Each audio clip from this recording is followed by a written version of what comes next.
She sets fire to her only wagon under a blood-red Wyoming sky, watching flames consume everything she owns, while 3 Shoshone children lie dying in her arms. The smoke rises like a desperate prayer into the vastness, signaling for help she knows may never come. Ruth Devlin stands at the edge of 2 worlds, about to lose everything to save 3 small lives that weren't hers to protect, but became hers the moment she made a promise no decent soul could break. Wind River Valley, Wyoming Territory. 1876, the kerosene spreads across the wooden wagon bed like liquid death. Soaking into the canvas cover, Ruth spent 2 years saving to afford. Her hands shake as she pours the last drops from the tin container, watching the clear fuel darken the wood where her entire life has been carried across 1,000 miles of frontier wilderness. 3 children lie in the dirt beside her, their small bodies racked with convulsions, their lips turning blue from poison that courses through their blood like fire. Gentle Rain, the 7-year-old girl, whimpers in fevered delirium. Running Fox, 9 years old, and trying desperately to be brave, clutches his younger brother Little Crow, whose 5-year-old body has gone terrifyingly still in the last hour. Behind Ruth's wagon, 2 dead men sprawl in the dust where they fell. Caleb Hodge lies face down with a bullet hole between his shoulder blades, his blood already turning black in the afternoon sun. His partner, a drifter named Pike, stares at nothing with eyes that will never see another sunrise, the knife wound in his chest still seeping red into Wyoming dirt.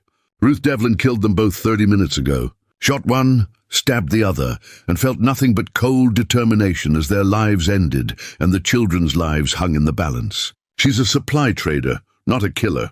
She hauls goods between settlements, asks no questions, minds her own business, and survives by being useful to everyone and enemy to none.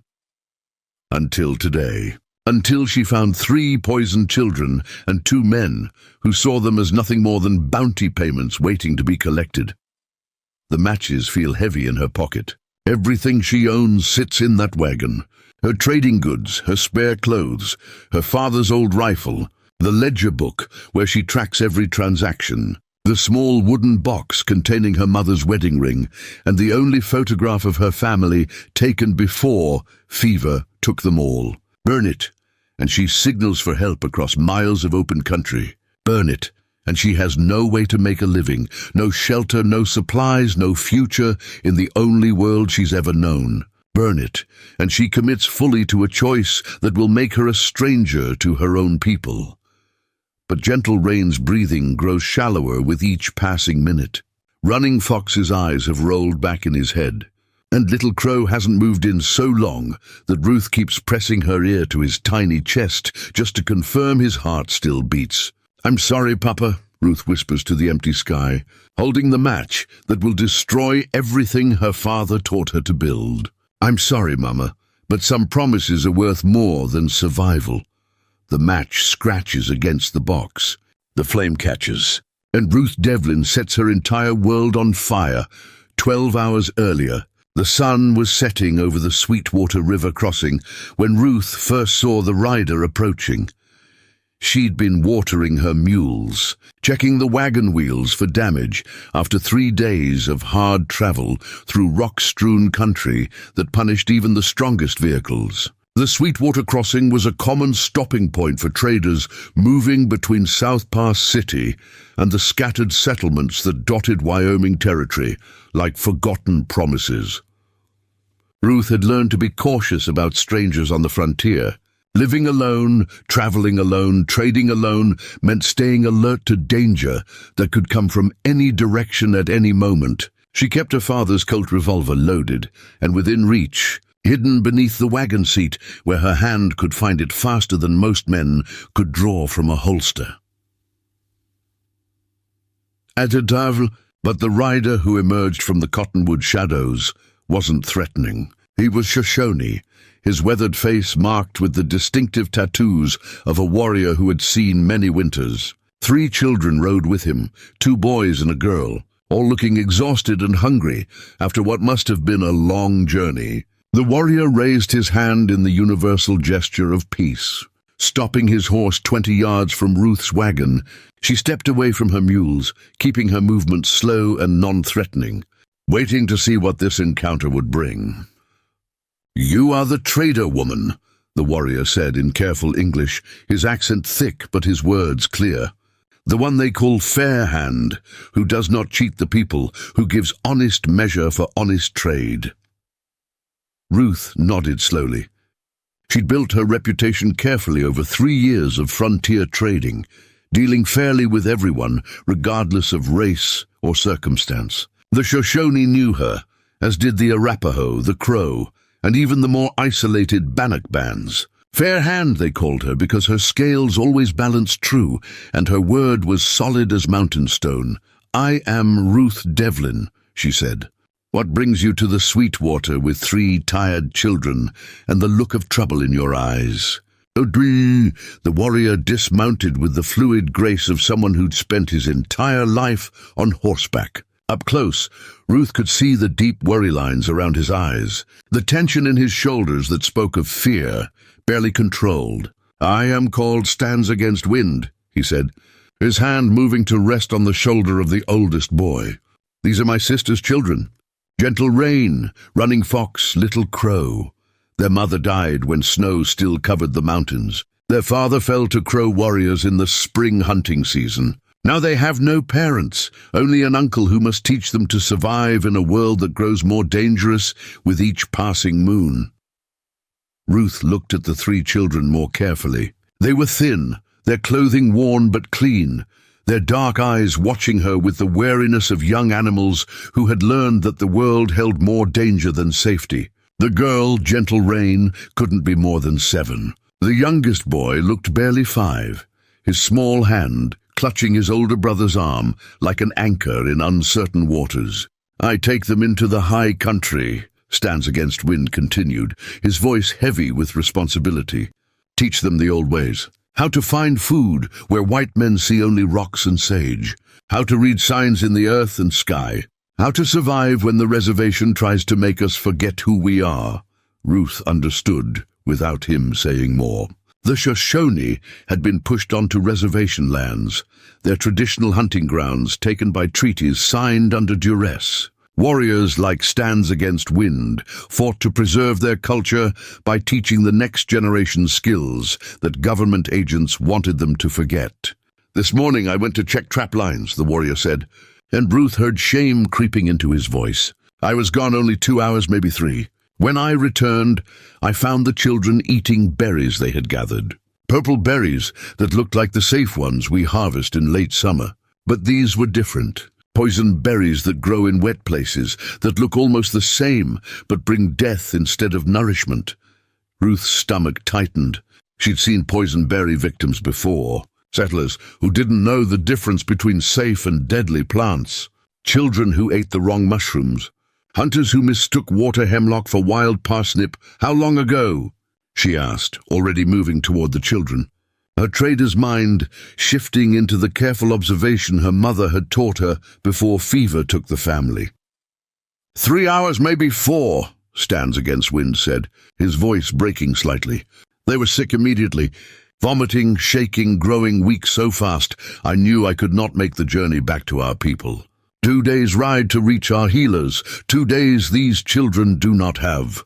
Ruth knelt beside Gentle Rain, gently tilting the girl's face toward the fading light. The child's pupils were dilated, her skin clammy and pale, her breathing rapid and shallow. Classic signs of severe plant poisoning. The boys showed similar symptoms, though Little Crow seemed worst off, his small body limp and unresponsive.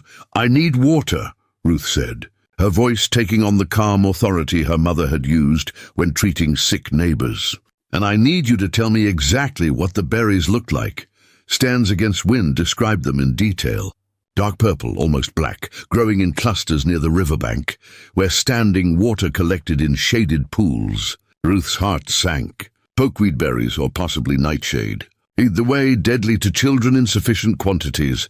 Her wagon carried trade goods, not medicine. She had whiskey for disinfecting wounds, some basic herbs for cooking, tobacco for trading. Nothing that would counteract severe plant poisoning in children who were already showing advanced symptoms. "Your healers have medicine for this?"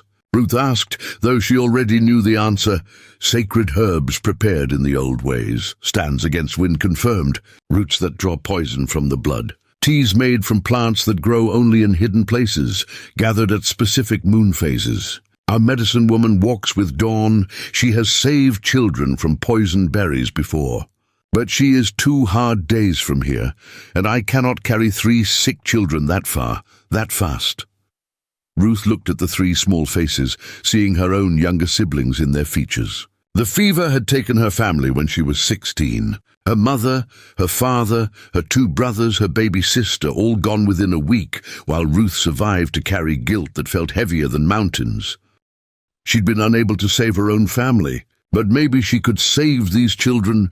"I have activated charcoal," Ruth said, making a decision that would change everything. "It might absorb some of the poison, buy us time. I can try to keep them stable, keep them breathing. But they need your medicine, woman. They need those sacred herbs." Stands Against Wind gripped her shoulders with hands that had known both war and gentleness. His dark eyes searched her face with desperate intensity. "Will you keep them safe?" he asked. "Will you guard them with your life while I ride to bring the medicine? The journey will take me through the night, through all of tomorrow and into the next night. 40 hours at least, maybe more. Can you keep 3 children alive that long?" Ruth thought about her wagon full of trade goods, her carefully planned route, the buyers waiting in South Pass City who expected her delivery within 3 days. Everything she'd worked for, everything she'd built since losing her family. "I'll do whatever it takes," Ruth said, and meant it with every fiber of her being. "Bring your medicine, woman. Bring whatever herbs and treatments they need. I'll keep these children breathing until you return. I swear it on my mother's grave." Stands Against Wind's weathered face showed relief mixed with fear. He knew he was leaving his sister's children with a white woman he barely knew, trusting everything precious to him to a stranger's word. But he had no other choice, and sometimes survival required faith that felt like falling. "If danger comes," the warrior said, his voice dropping to urgent intensity, "if you need help, if the children grow too sick, burn something big. Make smoke that rises high and black. I will see it from the mountains. I will come as fast as the wind itself." He gathered his weapons and minimal supplies, spending long moments with each child, speaking soft Shoshone words that Ruth couldn't understand, but recognized as prayers and promises. Little Crow barely responded, his small body already fighting a battle he was losing. Then Stands Against Wind mounted his horse, looked back one final time at the children who held his heart, and disappeared into the gathering darkness. His horse's hoofbeats faded quickly, swallowed by the vast Wyoming wilderness. Ruth stood alone, with 3 dying children and a promise that felt heavier than all her trading goods combined. She didn't notice the shadow that detached from the cottonwood grove. She didn't see the eyes that watched Stands Against Wind's departure with calculating interest. She didn't know that Caleb Hodge had been following the warrior for 3 days, waiting for exactly this moment. Hodge crouched in the willows, 50 yards downstream, his scarred face splitting into a predator's grin. His partner Pike squatted beside him, checking the loads in his revolver with practiced efficiency. They'd been tracking Stands Against Wind since the warrior left the Wind River Reservation with 3 children, following at a careful distance, waiting for opportunity. Most bounty hunters chased war parties and raiding groups, risking their necks for uncertain payoffs. But Hodge was smarter than that. He thought like a wolf, patient and calculating, striking when prey was isolated and vulnerable. $25 per Shoshone scalp. The territorial government paid cash, no questions asked, no proof of criminality required. Indian agents looked the other way. Sheriffs counted the money and filed the paperwork. 3 children meant $75, and they were too sick to run or fight. Better yet, the warrior was gone, riding hard toward the reservation to fetch medicine. He'd be gone for 2 days at least, maybe more. That left one woman alone, with 3 dying Indian children and a wagon full of goods worth stealing. "We wait until full dark," Hodge whispered to Pike. Let the woman settle in, think she's safe. Then we take what's ours and collect our money. Easy as shooting fish in a rain barrel." Pike nodded, his cold eyes never leaving Ruth's wagon. He'd killed before, would kill again, felt nothing but professional satisfaction when blood money filled his pockets. They settled into position, hidden by darkness and river sound, waiting for midnight to bring opportunity. Two experienced killers hunting 3 sick children and one woman who had no idea how much danger moved toward her through the darkness. Ruth worked through the evening by lamplight, fighting death with inadequate tools and desperate determination. She mixed activated charcoal from her fire with water, forcing the black mixture down the children's throats. They gagged and choked, but she persisted, knowing the charcoal might absorb some of the poison burning through their small bodies. She used river water to cool their fevers, wrapping them in wet cloths and replacing them when body heat made the fabric warm. She tried to get them to drink, tiny sips that might keep their systems functioning, despite the toxins trying to shut everything down. Gentle Rain suffered most visibly. The little girl cried out in Shoshone, calling for her mother, reaching for comfort that Ruth tried desperately to provide, despite the language barrier. Running Fox drifted between consciousness and fevered sleep, sometimes whimpering, sometimes going frighteningly still. Little Crow remained barely responsive, his breathing so shallow Ruth had to press her ear to his chest every few minutes just to confirm he still lived. As midnight approached, Ruth allowed herself a thread of hope. The children seemed slightly more stable, their symptoms no worse than they'd been hours ago. Maybe the charcoal was working. Maybe they could survive until Stands Against Wind returned with proper medicine. She stepped away from the wagon to refill her water buckets from the river, grateful for cool night air against her exhausted face. The sweet water flowed quiet and dark, reflecting starlight like scattered diamonds. That's when Caleb Hodge's boot crunched in the gravel behind her. Ruth spun, her hand diving for the revolver at her belt. But Hodge was faster. His pistol appeared like magic, the barrel centering on her chest with professional precision. "Easy now," Hodge said, his voice carrying the casual menace of a man who'd done this before. "Ain't no need for sudden moves. Just step away from that iron and we'll have us a civilized conversation." Pike emerged from the darkness behind Hodge, his own weapon drawn, his eyes already moving past Ruth toward the wagon, where 3 small forms lay helpless. "Those Indian children in your wagon," Hodge continued, moving closer. "They're worth money to folks who don't ask questions. $75 for 3 scalps.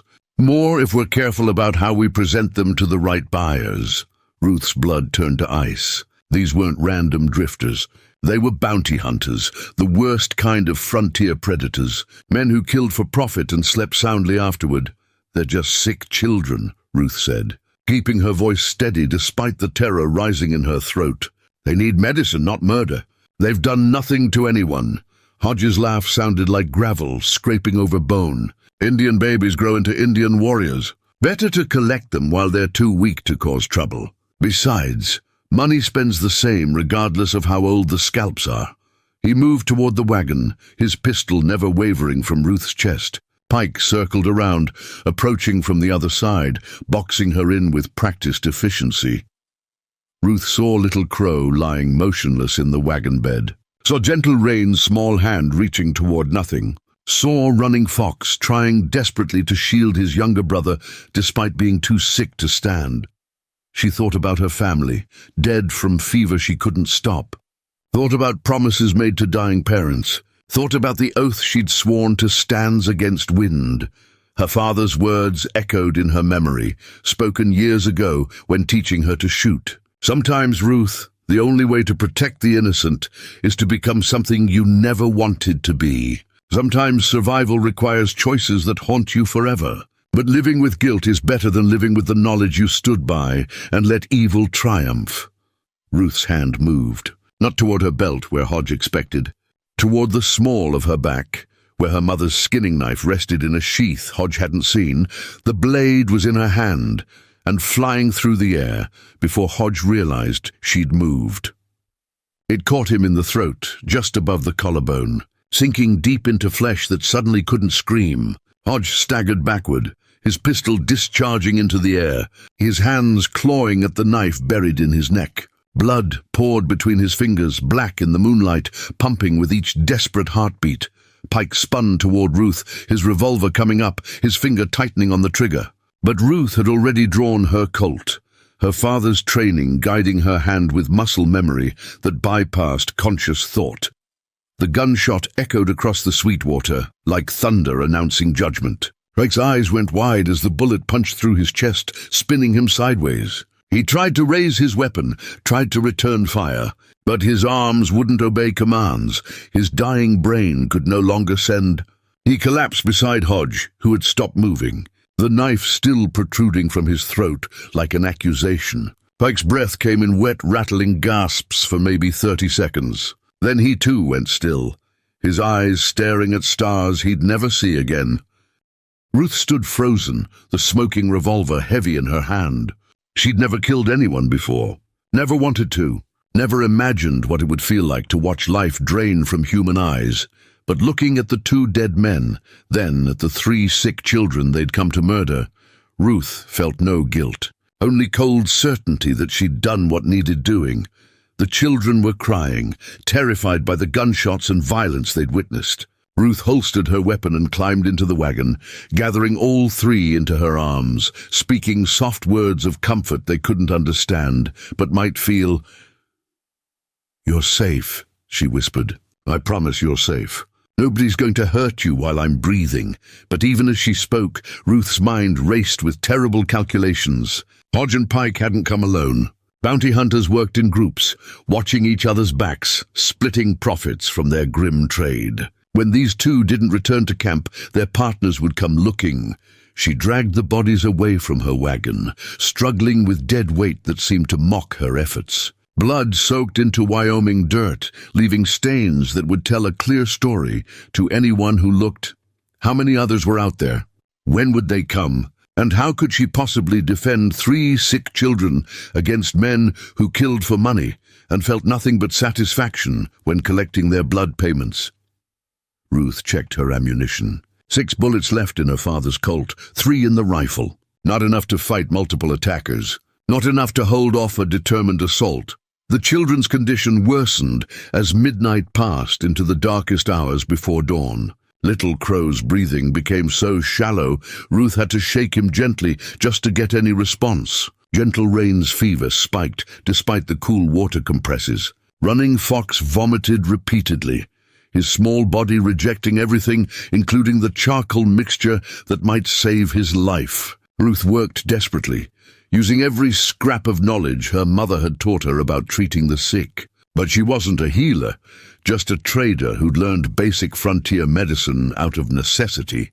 As false dawn began to lighten the eastern sky, Ruth made the hardest decision of her life. She gathered her kerosene, all the lamp oil she'd been saving for long winter nights. She piled her trade goods around the wagon, everything flammable she owned. She loaded the unconscious children into blankets, preparing to carry them away from what came next. Stands against wind had said to make smoke if danger came. Smoke that rose high and black, visible for miles across open country. Smoke that meant come quickly, come now, we need you desperately.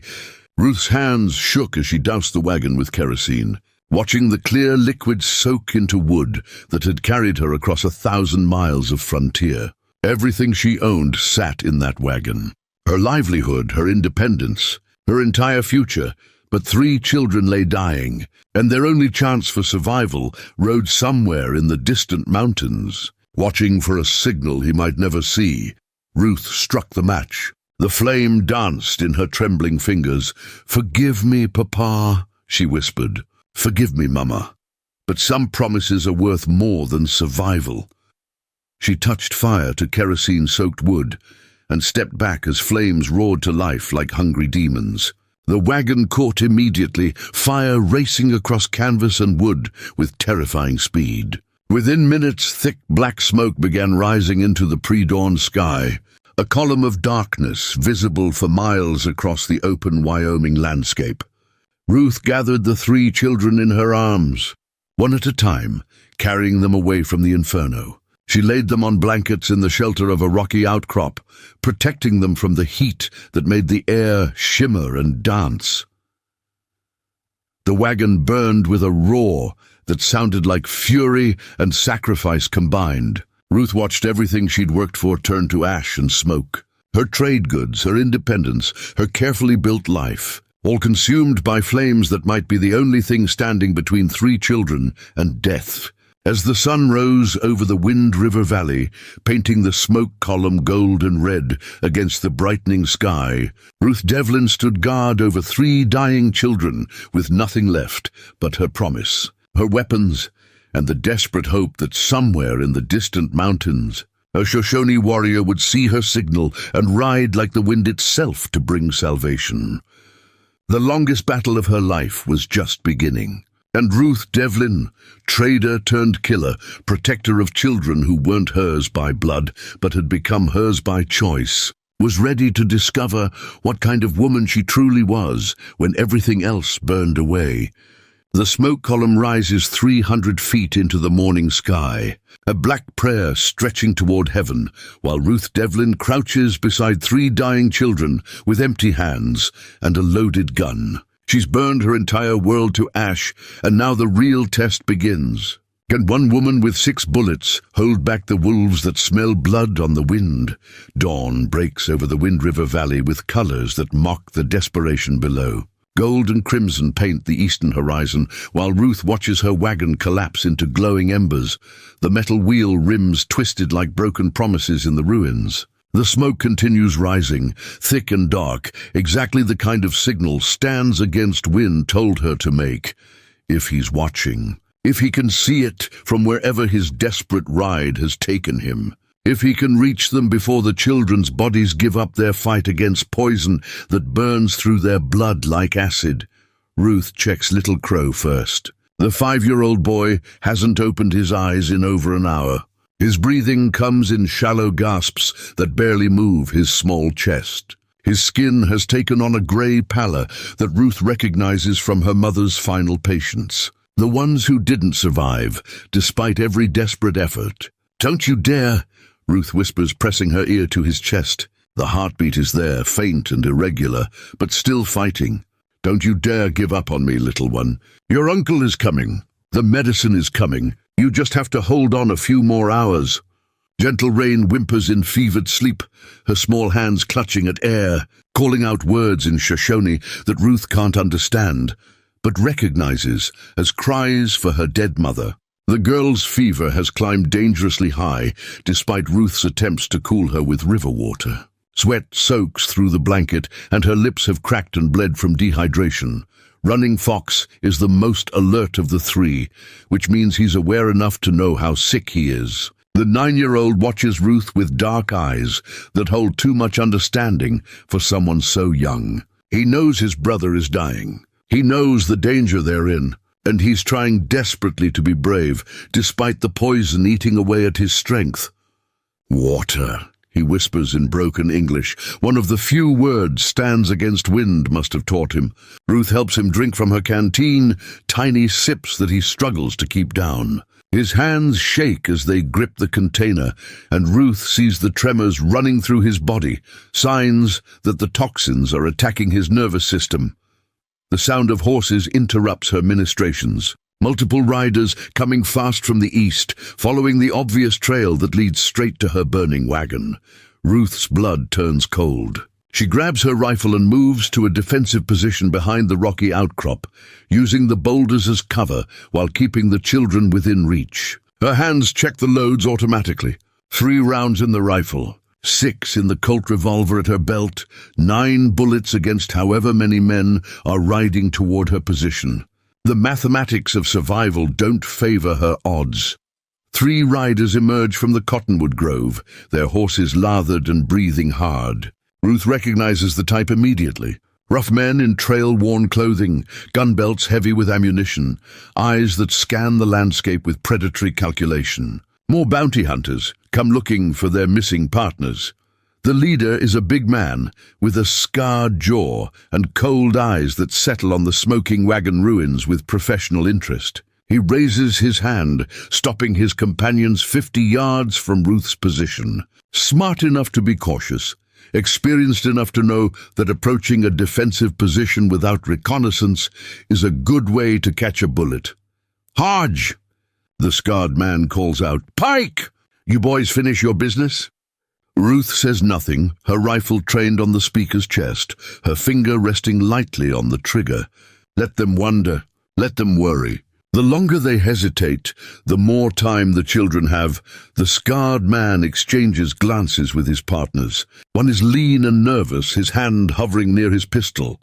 The other is older, grey-bearded, with the patient eyes of someone who survived too many gunfights to rush into another one.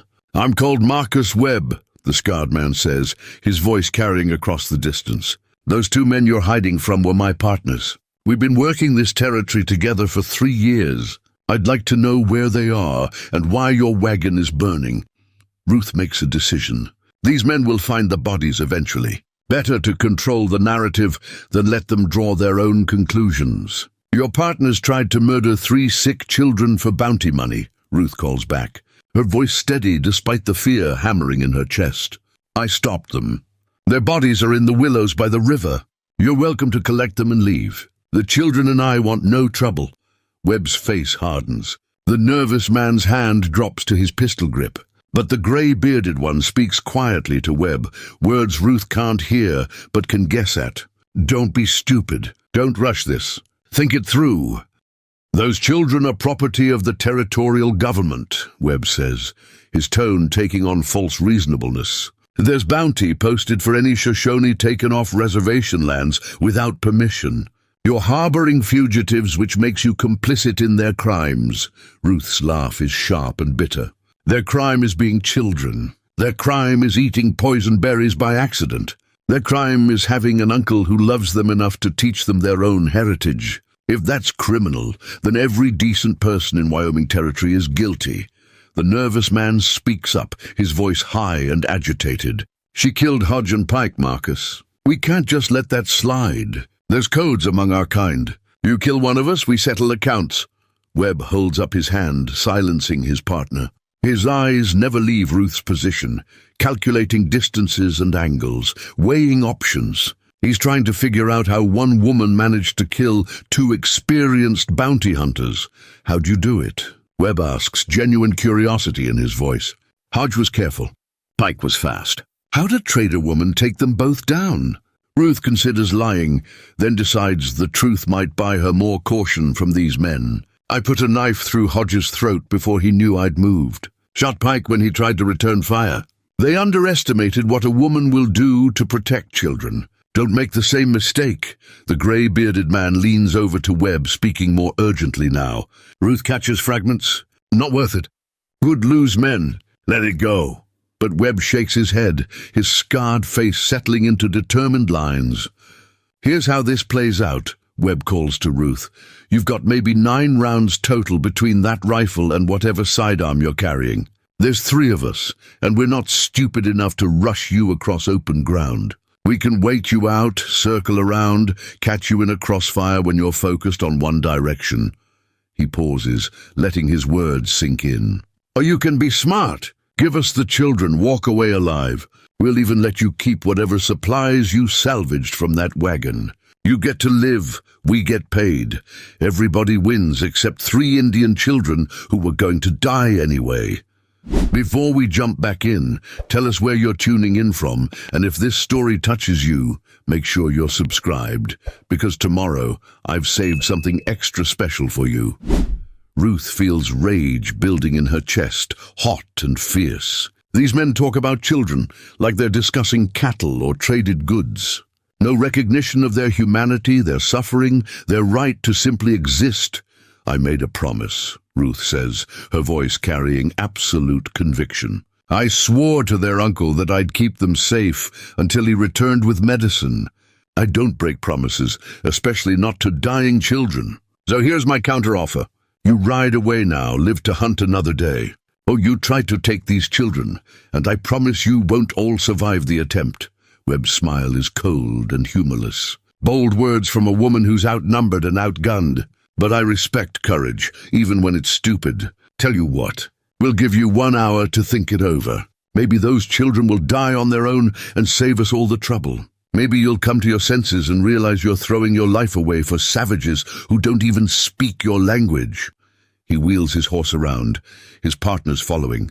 They ride back toward the cottonwood grove, far enough to be out of rifle range, but close enough to watch Ruth's position. Setting up a siege, patient and professional, Ruth knows she's bought time, but not much. An hour, maybe 2 if they're cautious. Then they'll make their move, and she'll have to decide how many lives she's willing to take to keep her promise. She returns to the children, checking their conditions with growing desperation. Little Crow's breathing has become even more labored. Gentle Rain's fever shows no signs of breaking. Running Fox watches her with eyes that understand they're running out of time. Uncle comes. The boy whispers in halting English. "Yes," Ruth says, praying it's true. "Your uncle saw the smoke. He's riding fast to bring medicine. We just have to hold on a little longer." Running Fox nods, then closes his eyes, saving his strength for the battle. His body is fighting against poison that wants to drag him into darkness. Ruth scans the horizon, searching for any sign of approaching help. The smoke from her wagon has dispersed now, the signal sent but the response unknown. How far away is Stands Against Wind? Did he see the smoke? Is he riding toward them, or is he still too far away to help? She checks her supplies. 1 canteen of water left, a few strips of dried meat. Some hardtack biscuits that survived the fire. Not enough to sustain them for more than another day. And if those bounty hunters decide to wait her out, starvation becomes as much a threat as bullets. The sun climbs higher, turning the Wyoming morning into a furnace. Heat shimmers off the rocks, and Ruth uses precious water to dampen cloths for the children's foreheads. Each drop feels like borrowed time, each moment of victory against odds that grow worse with every passing hour. Movement catches her eye, not from the cottonwood grove where Webb and his men wait, but from the north. A single rider moving fast, silhouetted against the pale sky. Ruth's heart leaps with hope. Stands Against Wind, returning with help. But as the rider draws closer, her hope curdles into new fear. This isn't the Shoshone warrior. This is a white man in a cavalry uniform, riding a military horse, carrying the authority of the United States Army. The soldier approaches carefully, his hands visible and empty, showing he comes to talk rather than fight. He's young, maybe 25, with the lieutenant's insignia on his dusty blue uniform. His face shows exhaustion and something else. Reluctance, as if he doesn't want to be here, but duty demands his presence. "Ma'am," the lieutenant calls out when he's close enough to be heard. "I'm Lieutenant Andrew Chambers, 4th Cavalry out of Fort Washakie. I need to speak with you about a serious situation." Ruth keeps her rifle ready, but doesn't aim it at him. "Speak then, but know that I'm not surrendering these children to anyone except their uncle." Chambers dismounts slowly, his movements deliberate and non-threatening. Up close, Ruth can see the conflict in his eyes, the way he glances at the children with something approaching sympathy. "Those bounty hunters you're facing down," Chambers says quietly. "They sent word to the fort that you're harboring fugitive Indians. Technically, they're within their legal rights to collect those children. The territorial government authorized bounty payments for any Shoshone found off-reservation without proper documentation." Ruth's grip tightens on her rifle. "Legal rights to murder children? What kind of law calls that justice?" "The kind written by men who've never seen what I've seen," Chambers replies, his voice heavy with disgust. "I've been stationed at Fort Washakie for 6 months. I've watched the Shoshone get cheated on rations, seen children starve because supplies get stolen and sold before they reach the reservation. I've seen warriors beaten for trying to hunt on their own traditional lands." He pauses, his jaw working as he struggles with words that could cost him his career. "I don't like this situation any more than you do, but my commanding officer ordered me to come assess the situation and report back. If I tell him you're in violation of territorial law, he'll send a full platoon to collect those children." Ruth studies the young lieutenant, seeing the genuine conflict in his expression. He's not like Webb or the dead bounty hunters. He's a man trapped between duty and conscience, trying to find a path that doesn't require him to destroy his soul. What if you tell your commanding officer something different? Ruth asks carefully. What if you report that the situation is more complicated than the bounty hunters claimed? Chambers meets her eyes, and Ruth sees a flicker of hope there. What exactly would I be reporting? That 3 children accidentally poisoned themselves and are currently dying, Ruth says. That their guardian went to fetch proper medicine and should return within hours. That a civilian trader is providing humanitarian aid to prevent unnecessary deaths. That no laws are being broken except by bounty hunters who tried to murder sick children for profit. The lieutenant's expression shifts, calculation replacing conflict. How long until this guardian returns? Tonight, maybe tomorrow morning at latest, Ruth says, though she has no real way of knowing. Once he arrives with medicine, once the children are stable, they'll return to the reservation peacefully. No confrontation, no violation of territorial law. Chambers looks at the 3 small forms lying in the shade, at Little Crow's labored breathing, at Gentle Rain's fevered face. Something in his expression hardens into decision. I can give you until tomorrow noon, he says quietly. I'll tell my commander that the situation requires medical attention before any custody transfer can occur. That moving dying children would violate even territorial law. But if that guardian doesn't show up by noon tomorrow, I'll have no choice. A platoon will come, and there won't be anything I can do to stop it. Ruth feels relief wash through her, quickly followed by renewed urgency. Chambers is giving her a chance, but it's a narrow window that's closing fast. Thank you, she says simply. You're a good man trapped in a bad system. Chambers' smile is bitter. Good men don't last long out here, but maybe I can last long enough to make one right choice. He remounts his horse, then looks back at Ruth with grave concern. Those bounty hunters won't wait for legal proceedings. Webb's got a reputation for taking what he wants and sorting out the paperwork later. Watch your back. He rides off toward Fort Washakie, carrying a report that will buy Ruth precious hours, but won't solve her fundamental problem. She's still outnumbered, still outgunned, still fighting a battle that mathematics says she can't win. As Chambers disappears into the distance, Webb and his partners emerge from the cottonwood grove. They must have watched the entire exchange, and now they're calculating new angles, looking for weaknesses in Ruth's defense. Military's involved now, Webb calls out. That changes things. You've got maybe 24 hours before cavalry shows up in force. Might be smart to take the lieutenant's offer. Let the children die peacefully, avoid a massacre when the army arrives. Ruth doesn't dignify that with a response. She returns her attention to the children, using the last of her water to keep them as comfortable as possible. Little Crow's condition has deteriorated further. His breathing is now barely perceptible, his small chest rising and falling with terrible irregularity. Please, Ruth whispers, her hand resting on his forehead. Please hold on. Your uncle is coming. The medicine is coming. Just a few more hours.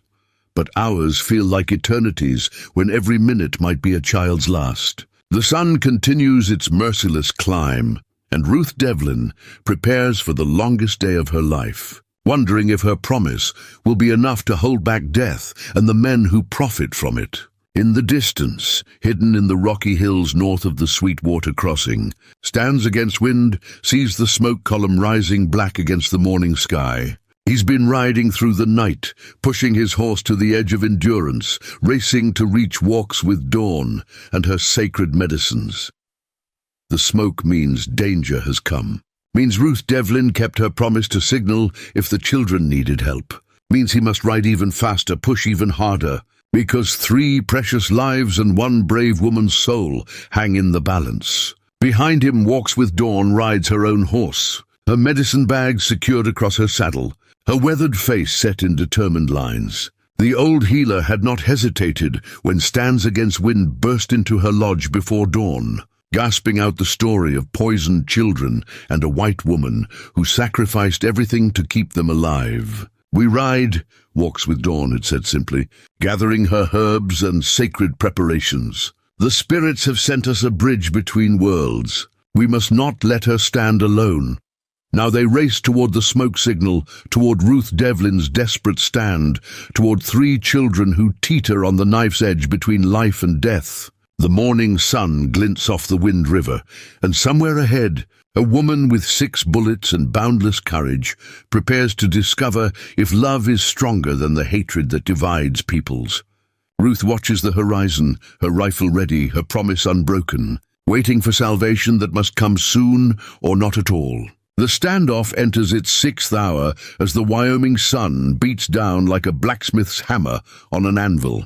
Ruth Devlin's water is gone, her ammunition counted and recounted, and Little Crow hasn't opened his eyes since dawn. 3 bounty hunters circle like patient wolves, while one woman with empty promises tries to hold death at bay with nothing but stubbornness and a loaded rifle. The heat distorts the air into wavering sheets that make distance impossible to judge accurately. Ruth's eyes burn from scanning the horizon, searching for any sign of approaching help while simultaneously tracking Webb and his partners as they probe her defenses with maddening patience. They're not rushing. They don't need to. Time fights on their side, eroding Ruth's strength with each passing hour, while the children slip further toward the edge of oblivion. Webb knows this. His occasional movements are calculated to keep Ruth alert and exhausted, forcing her to maintain constant vigilance when what she desperately needs is rest. Little Crow's breathing has become so faint that Ruth can barely detect it, even when she presses her ear directly to his chest. The boy's skin has taken on a waxy translucence that speaks of a body surrendering its fight. His pulse flutters like a trapped bird beneath her fingertips, irregular and weakening. Gentle rain thrashes in fevered delirium, calling out in Shoshone words that grow increasingly frantic. The girl's small hands claw at invisible threats, fighting battles that exist only in poison-twisted dreams. Her fever has climbed so high that Ruth fears permanent damage, even if Walks with Dawn's medicine arrives in time. Running Fox remains the most alert, though his strength ebbs with each passing hour. The 9-year-old watches his younger brother with eyes that hold too much understanding. He knows Little Crow is dying. He knows the danger surrounding them, and he's trying desperately to be the brave warrior his uncle taught him to become. "Uncle comes soon?" Running Fox whispers, his voice barely audible above the wind that sweeps across the open ground. Ruth forces confidence into her tone, despite the fear gnawing at her insides. "Yes, I saw the smoke rise high and black. Your uncle saw it too. He's riding as fast as any horse can carry him." The boy nods, then does something that breaks Ruth's heart. He reaches over and takes his little brother's limp hand, squeezing gently, speaking soft Shoshone words that sound like prayers or promises. Big brother protecting little brother even as his own body fights poison that threatens to drag them both into darkness. Movement from the east draws Ruth's attention. Webb has mounted his horse and is riding slowly toward her position, his hands deliberately visible and empty. Not an attack, but a negotiation. Ruth keeps her rifle trained on his chest as he approaches to talking distance. "Your water's gone," Webb calls out, stating the obvious. Those children are getting worse. The smart play is obvious, but you keep choosing the stupid one. Why? Ruth's answer comes from a place deeper than logic. Because somebody has to stand between innocence and the people who destroy it for profit. Because those children deserve to live long enough to become whoever they're meant to be. Because I made a promise to their uncle, and my word means something, even if yours doesn't. Webb studies her with something approaching respect mixed with frustration. "You know what your problem is? You think this is about right and wrong. It ain't. It's about survival. Those children are Shoshone. You're white. You don't owe them anything, but you're throwing your life away, protecting people who'd scalp you themselves if situations were reversed." Ruth's laugh is sharp and humorless. "You don't know anything about these children or their people. Running Fox held my hand this morning and thanked me in broken English. Little Crow smiled at me yesterday before the poison took him. Gentle Rain tried to braid my hair with fingers that could barely move. They're just children, Webb, just scared, sick children who need help. Webb's scarred face reveals nothing, but something shifts in his eyes. Not mercy exactly, but perhaps the faintest recognition of shared humanity. Military's coming tomorrow noon, whether you like it or not. Lieutenant Chambers might be soft-hearted, but his commander ain't. Colonel Briggs will roll over this position with 30 soldiers and take those children whether they're alive or dead.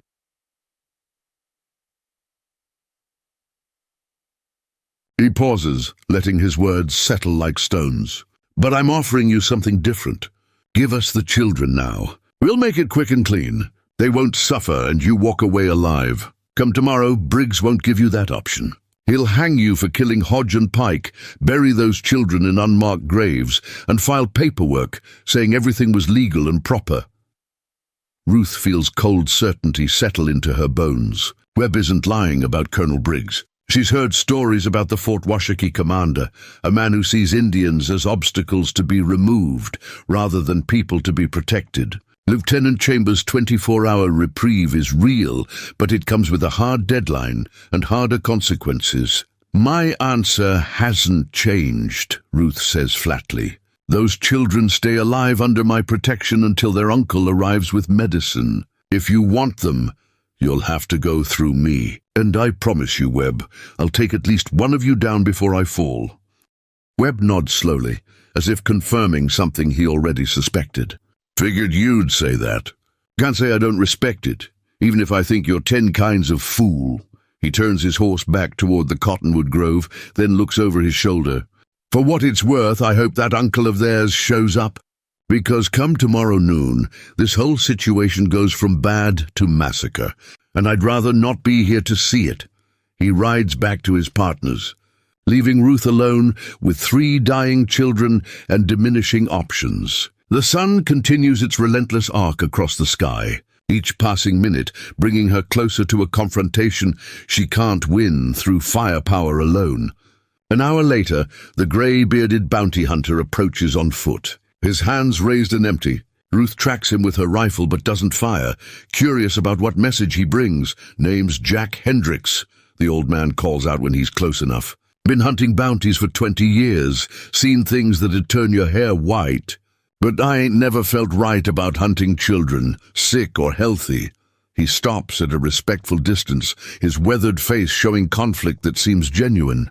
Webb's set on collecting that bounty, and young Connor over there will follow Webb's lead because he ain't got the spine to do otherwise. But me? I'm thinking about riding out, leaving this whole mess behind. Ruth studies him carefully, searching for deception, but finding only tired resignation. Why tell me this? Hendrick's smile is sad and bitter. Because maybe one of us ought to make the right choice before this all goes to hell. I've killed men who deserved killing, taken bounties on warriors who raided settlements and murdered families. But those children in your care, they ain't hurt nobody.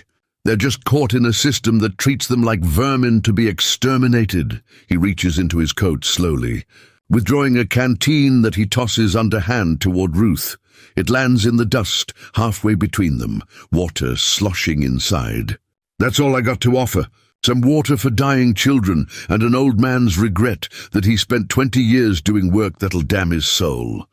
Ruth retrieves the canteen cautiously, checking its contents. Clean water, maybe 2 quarts, enough to buy the children a few more hours of relative comfort. She looks up at Hendricks with new understanding. Why not stop Webb yourself? 2 against 1, you'd have the advantage.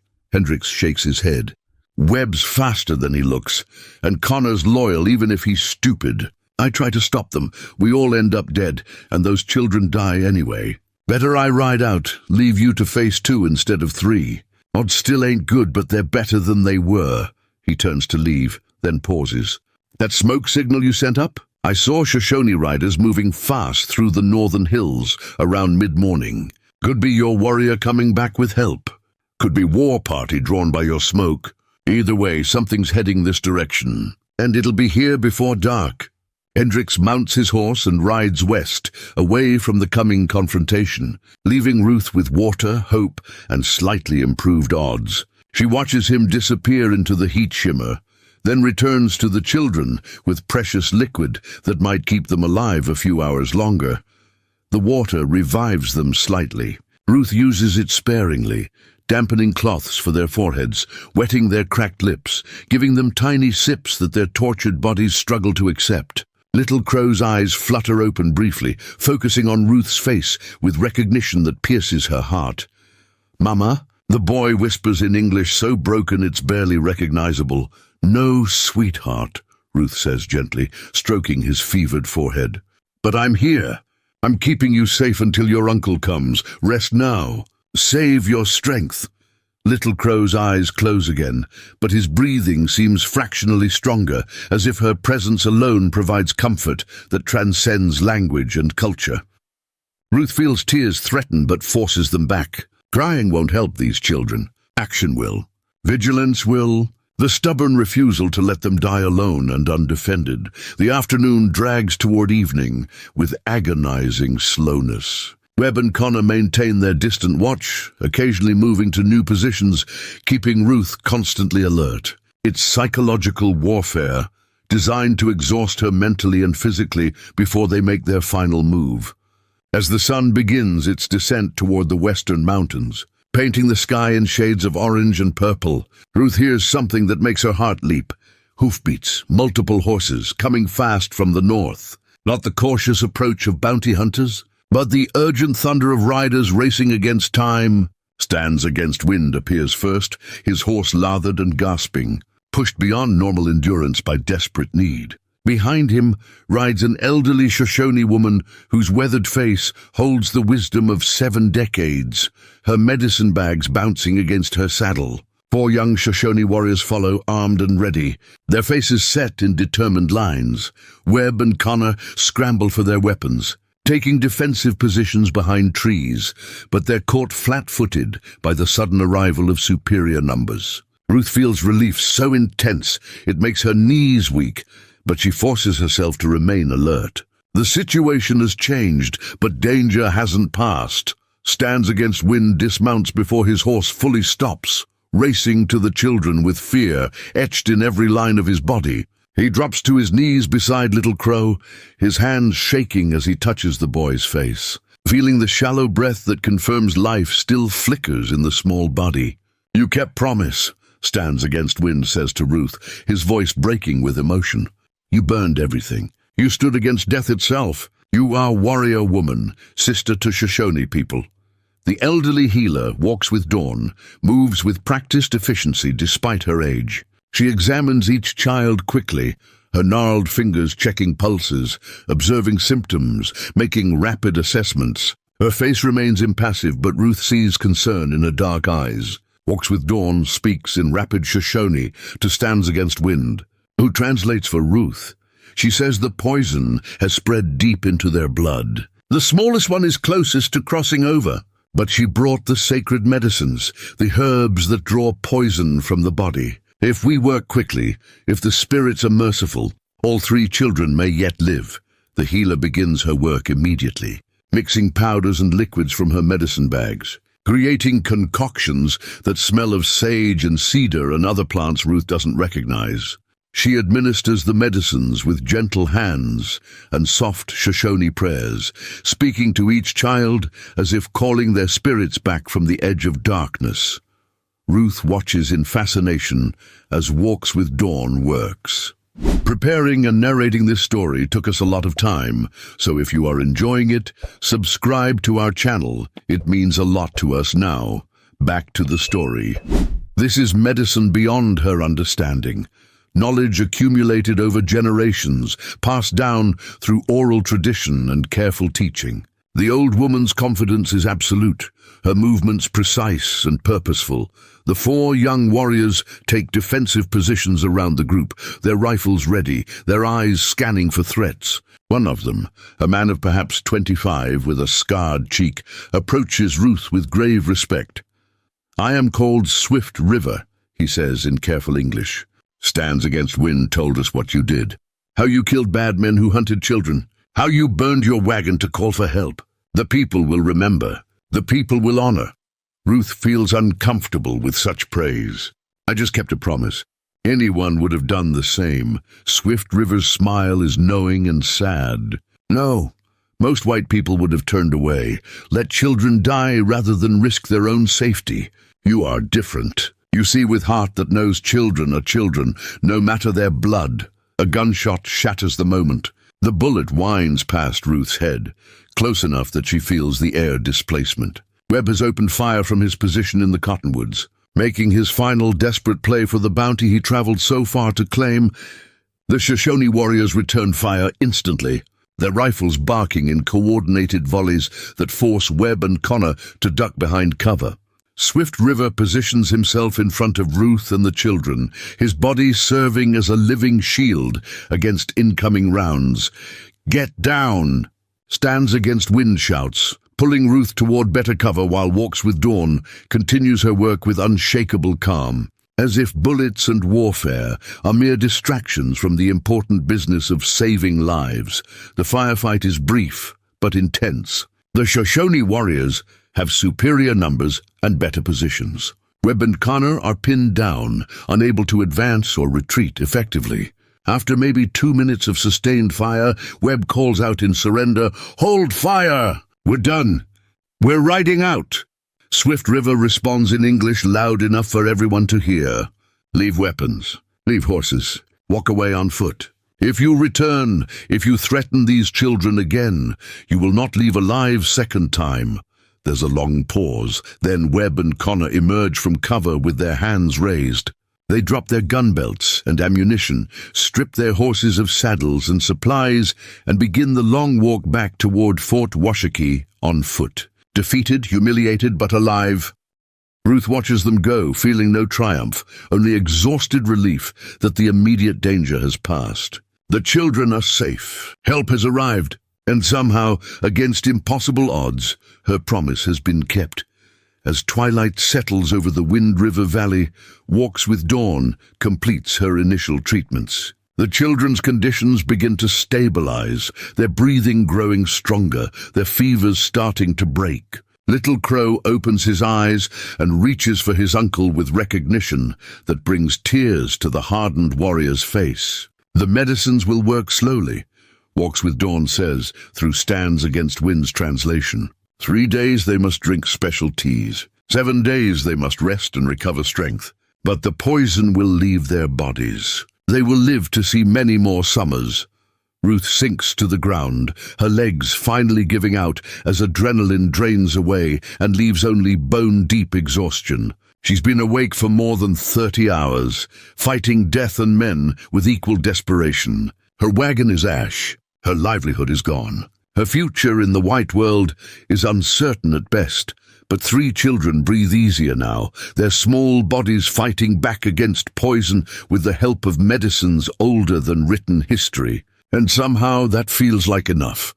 Stands Against Wind kneels beside Ruth, his weathered face showing emotion he normally keeps hidden. "You gave everything to keep my sister's children alive. How do I repay such debt?"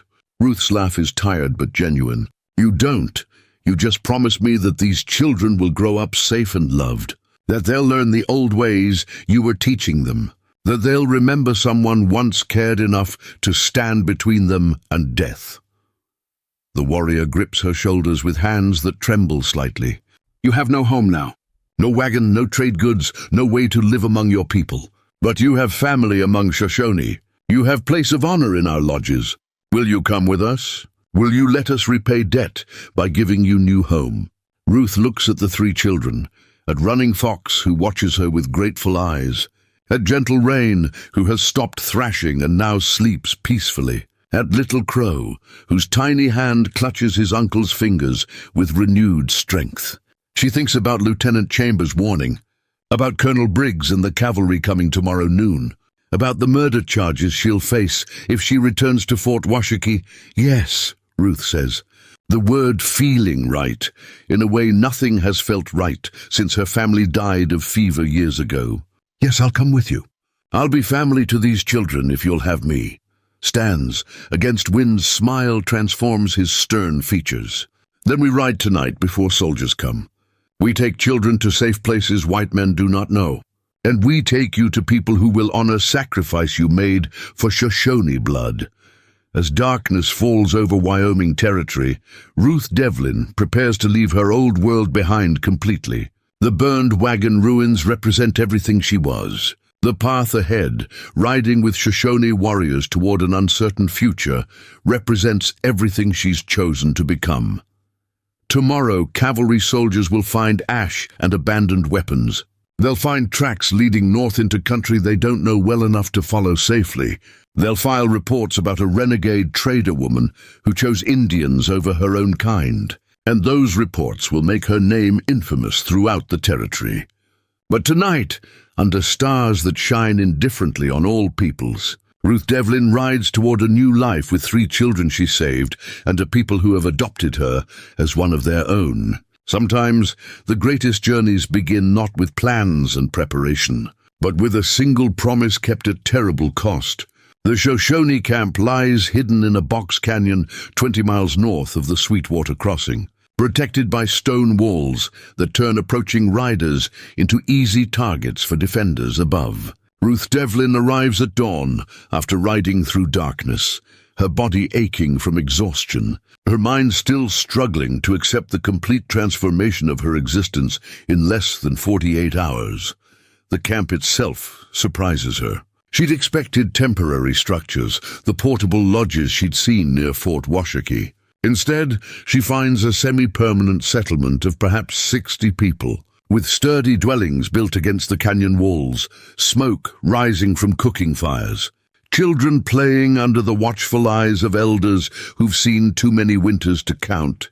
Women emerge from their homes as the riders approach, their faces showing relief when they recognize Stands Against Wind and the young warriors. But their expressions shift to curiosity and wariness when they see Ruth, a white woman riding among Shoshone men, carrying herself with the exhausted dignity of someone who has fought battles and survived.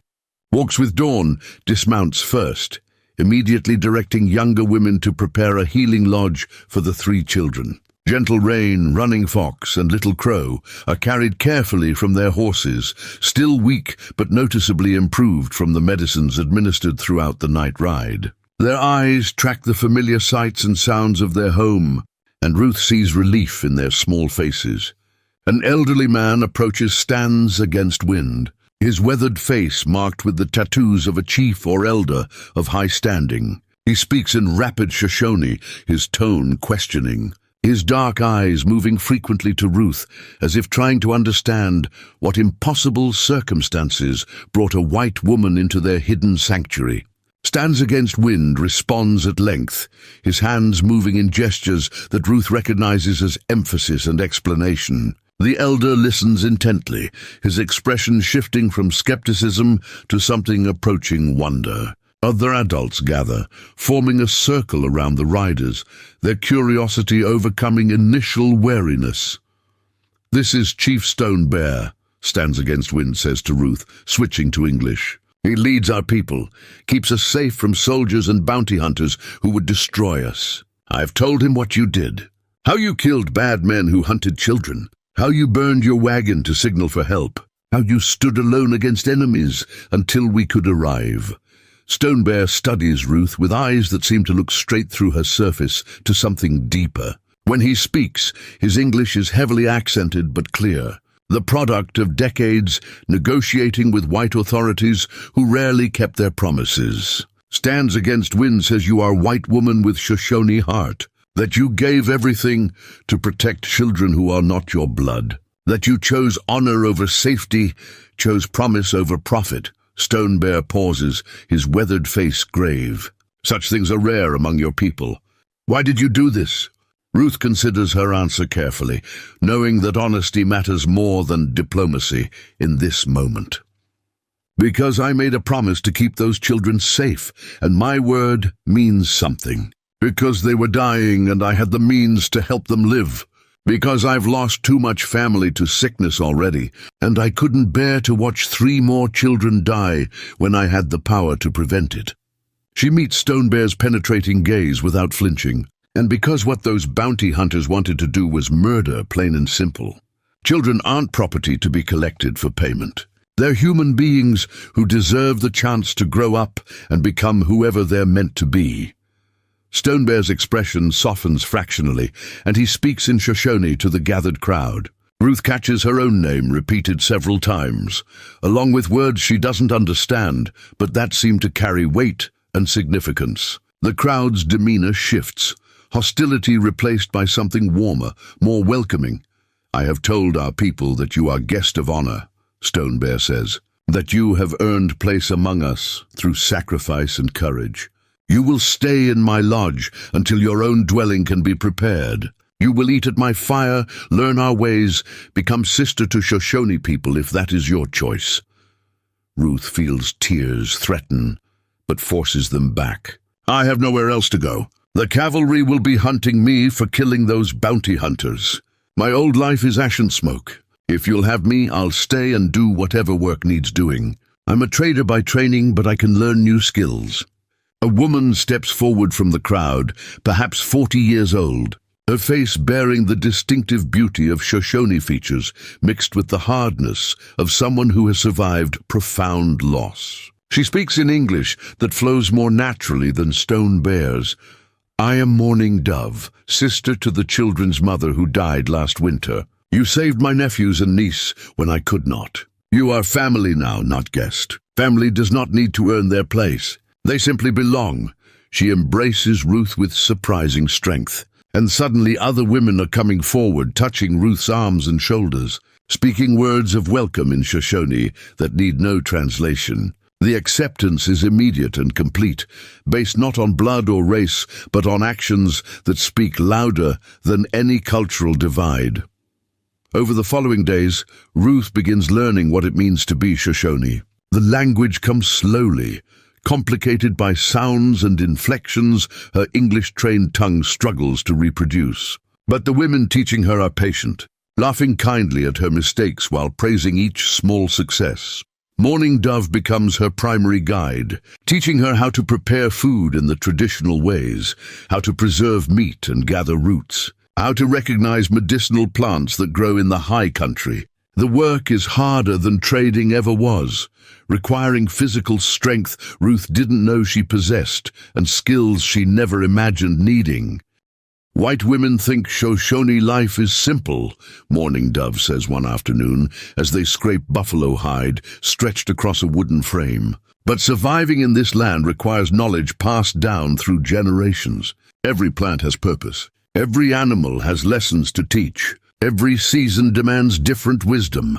Ruth's arms ache from the scraping work, but she doesn't complain. "I'm beginning to understand how much I didn't know. In my old life, I thought I was independent because I could trade goods and make my own living. But I was dependent on a whole system I took for granted. Out here, survival means actually knowing how to do things, not just knowing how to buy them." Mourning Dove's smile holds approval. "You learn fast. Most white people never understand this difference. They think guns and money make them strong. But real strength comes from knowledge that cannot be bought or stolen." The children recover steadily under Walks with Dawn's care. Ruth visits them daily, bringing water and food, sitting with them while they regain strength. Little Crow recognizes her now, his face lighting up when she enters the healing lodge. He calls her White Mother in halting English, a name that makes Ruth's heart ache with unexpected tenderness. Running Fox has recovered enough to walk short distances, and he follows Ruth around camp like a devoted shadow. He's appointed himself her protector and guide, teaching her Shoshone words and correcting her pronunciation with the patient authority of a child who takes his responsibilities seriously. "Shetitadiu ultukitwaisas damaindi." You say water like this, Running Fox instructs, demonstrating the proper inflection. Not like White Man says it, like Shoshone says it from deep in throat. Ruth tries again, producing something closer to the correct sound. Running Fox nods with satisfaction, then takes her hand as they walk toward the cooking fires. The gesture is simple, but profound. A child's complete trust given to someone who proved worthy through actions rather than words. Gentle Rain remains the weakest of the three, still confined to the healing lodge. But her fever has broken completely, and her eyes have regained their spark. She braids small sections of Ruth's hair when Ruth sits beside her, creating intricate patterns while humming songs in Shoshone. The girl's fingers work with practiced skill, and Ruth marvels at the artistry children learn naturally when their culture values such crafts. "She is making you Shoshone," Morning Dove explains, when Ruth asks about the significance of the braiding. "Hair carries power, carries identity. When she braids your hair in our traditional patterns, she is saying you belong to us now. You are no longer just white woman. You are becoming something new."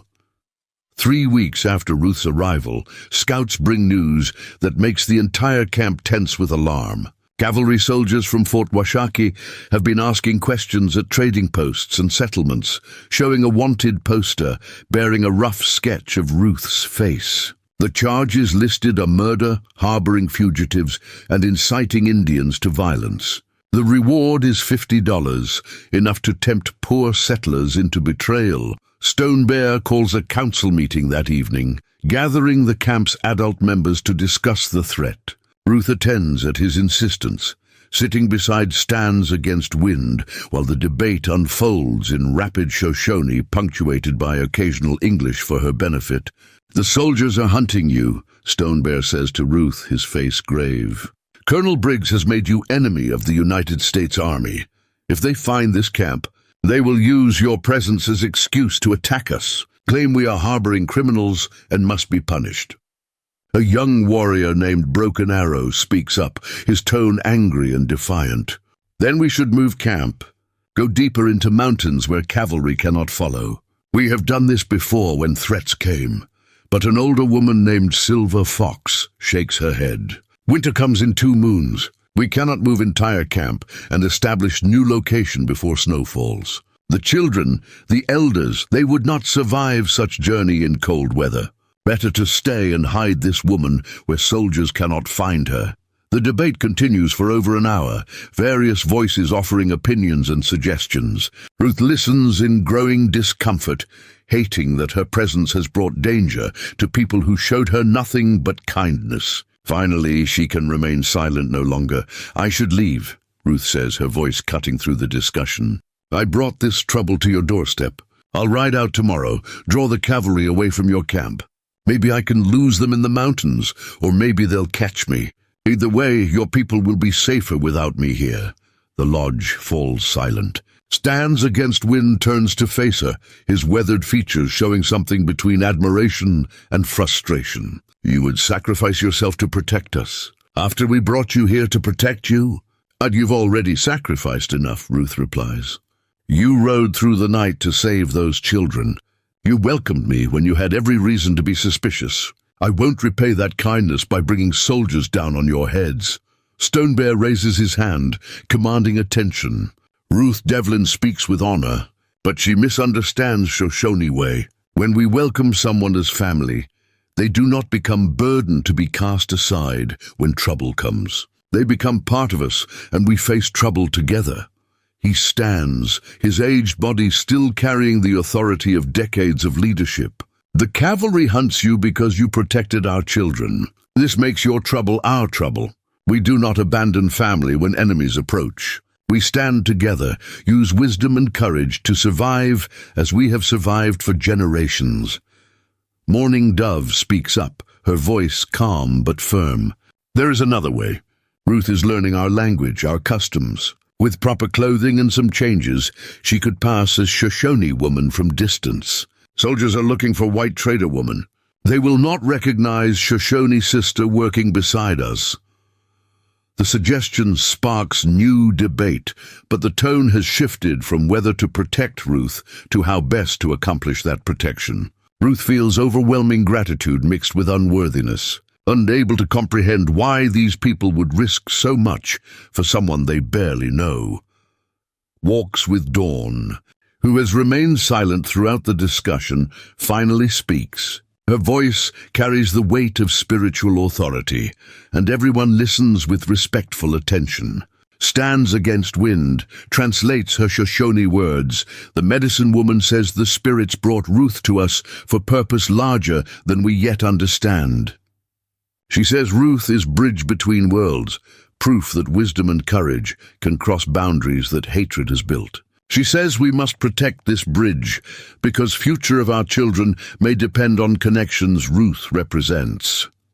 Stone Bear nods slowly, accepting Walks with Dawn's wisdom as final authority. Then it is decided. Ruth stays. We teach her to be Shoshone in all visible ways. If soldiers come, they will see camp of peaceful people living traditional life. They will not see fugitive white woman unless they look very carefully, and we will make sure they do not look carefully. Over the following weeks, Ruth undergoes a transformation that goes deeper than mere appearance. The women cut her hair in Shoshone style, shorter than white fashion, but practical for life in the wilderness.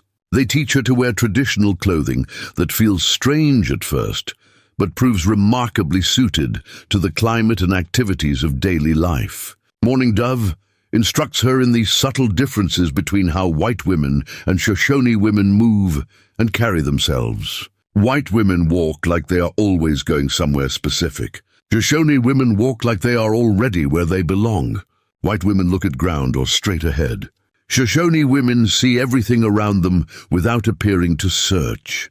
The lessons are detailed and demanding. Ruth learns to sit cross-legged for hours without fidgeting, to work with her hands while maintaining awareness of everything happening around her, to speak less and observe more. The changes feel unnatural at first, but gradually they begin to settle into her bones, becoming second nature rather than conscious performance. The children become her most enthusiastic teachers. Little Crow, now recovered enough to run and play, takes it upon himself to correct Ruth's Shoshone pronunciation with the brutal honesty only a 6-year-old can deliver. No, White Mother, you sound like sick cow. Listen, like this. Gentle Rain teaches Ruth traditional songs, giggling when Ruth's attempts at singing sound more like strangled cats than melodic harmonies. But the girl's patience is infinite, and slowly Ruth begins to carry the tunes with something approaching competence. Running Fox shows Ruth how to track animals, how to read signs in disturbed earth and broken twigs, how to move through brush without making noise that alerts prey. The boy has inherited his uncle's skills, and his teaching methods combine demonstration with gentle mockery that somehow makes learning easier. 6 weeks after Ruth's arrival, cavalry scouts appear in the valley below the hidden canyon. Stone Bear orders everyone to maintain normal daily routines, to show no alarm or unusual behavior that might draw attention. Ruth works alongside the other women, grinding corn and preparing food, her heart hammering, but her face calm.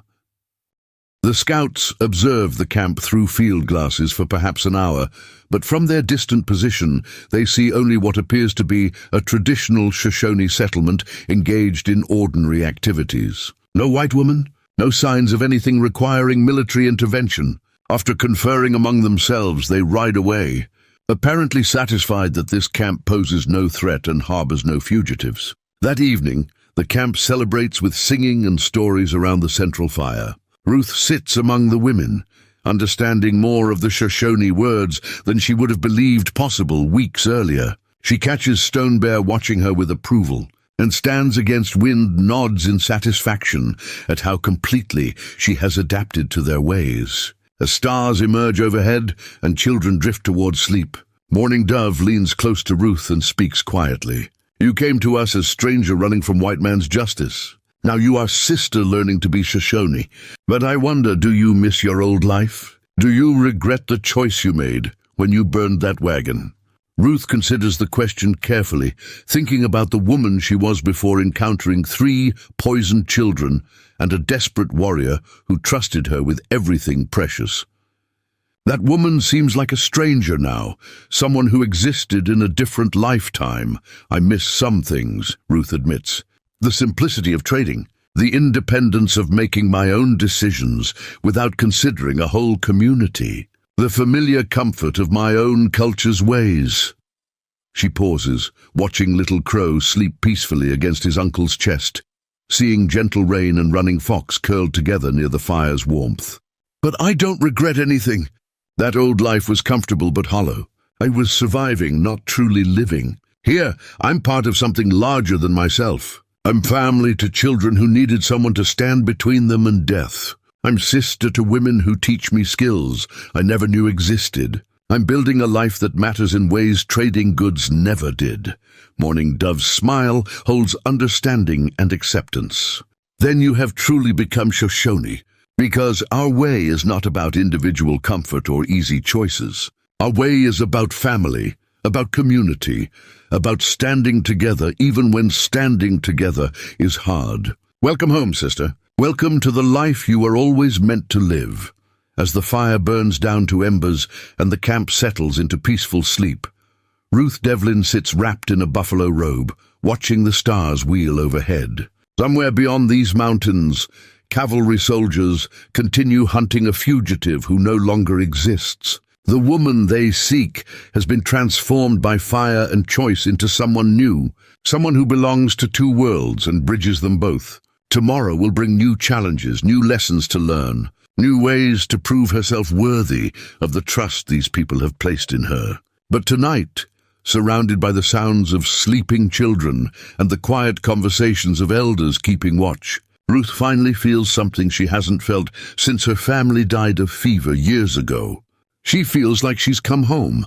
Winter arrives early in the high country, bringing snow that transforms the hidden canyon into a world of white silence and crystalline beauty. Ruth Devlin has been living among the Shoshone for 4 months now, and the woman who once traded goods between frontier settlements has become someone almost unrecognizable from her former self. She wakes before dawn in the lodge she now shares with Morning Dove and her 2 teenage daughters, the cold air biting but familiar. Her hands, once soft from handling trade goods and counting coins, have grown calloused from tanning hides and gathering firewood. Her body has adapted to the constant physical demands of Shoshone life, growing leaner and stronger than it ever was during her trading days. Outside, the camp stirs slowly to life. Smoke rises from cooking fires as women begin preparing the morning meal. Children emerge bundled in buffalo robes, their breath forming clouds in the frigid air as they race toward the frozen stream to break ice for water. Elders sit near the fires, their weathered faces showing the patience of those who have survived countless winters. Ruth helps Morning Dove prepare breakfast, working with the automatic efficiency of someone who has performed these tasks hundreds of times. Roasted venison, corn cakes, herbal tea made from plants gathered last autumn. Simple food, but nourishing and sufficient for people who understand that survival depends on making the most of what the land provides. "You have become truly Shoshone," Morning Dove observes, watching Ruth work. "When you first came, your hands were clumsy, your movements uncertain. Now you move like you were born to this life." Ruth smiles, remembering her first awkward attempts at tasks these women performed with effortless grace. "I had good teachers, and strong motivation to learn. Staying alive through winter requires skills I never needed as a trader." Little Crow bursts into the lodge with the boundless energy of a healthy 7-year-old, followed closely by his siblings. The 3 children who were dying from poison 4 months ago now glow with health and vitality. Little Crow has grown taller, his small body filling out with the resilience of youth. Gentle Rain has become Ruth's constant companion, following her everywhere and insisting on helping with every task. Running Fox has appointed himself Ruth's official protector, a role he takes with endearing seriousness. "White mother you must see," Little Crow announces in improving English mixed with Shoshone. "The ice on the stream, it makes music when you hit it with rocks." "Come here." Ruth allows herself to be dragged outside by 3 excited children, laughing at their enthusiasm. The simple joy of children who nearly died but survived fills her with gratitude that never diminishes regardless of how many times she witnesses their vitality. At the frozen stream, Little Crow demonstrates his discovery. Different thickness of ice produces different tones when struck, creating a crude but surprisingly musical scale. The children take turns making their ice orchestra, competing to produce the most interesting sounds, while Ruth watches with the indulgent affection of someone who has truly become their family. Stands against wind approaches, his breath forming clouds in the cold air. Since Ruth's arrival, the warrior has become something more than the man who trusted her with his sister's children. They've developed a partnership based on mutual respect and shared commitment to the children's welfare. He teaches her skills she needs to survive. She shares knowledge from her trading days that sometimes proves useful. "Stone Bear wishes to speak with you," Stands Against Wind says, his tone suggesting the matter carries weight. "There are news from the white settlements. News that affects your situation." Ruth's stomach tightens. For months, she's lived in relative peace, adapting to Shoshone life while the outside world continued without her. But she's always known that her past would eventually catch up to the present. In Stone Bear's lodge, the chief sits with several elders and warriors, their faces grave. A young Shoshone man, Ruth recognizes as Swift River, stands before them, travel-worn and tired from what must have been a long journey. He's one of the scouts who maintains contact with the outside world, bringing news and trading for necessities the camp cannot produce itself. "Swift River has returned from Fort Washakie," Stone Bear says without preamble. "He brings information you must hear." The young scout addresses Ruth directly, his English practiced from years of trading with whites. "The cavalry has stopped actively searching for you. Colonel Briggs declared you dead, killed by hostile Indians while fleeing justice. He filed official reports, closed the case, moved on to other concerns."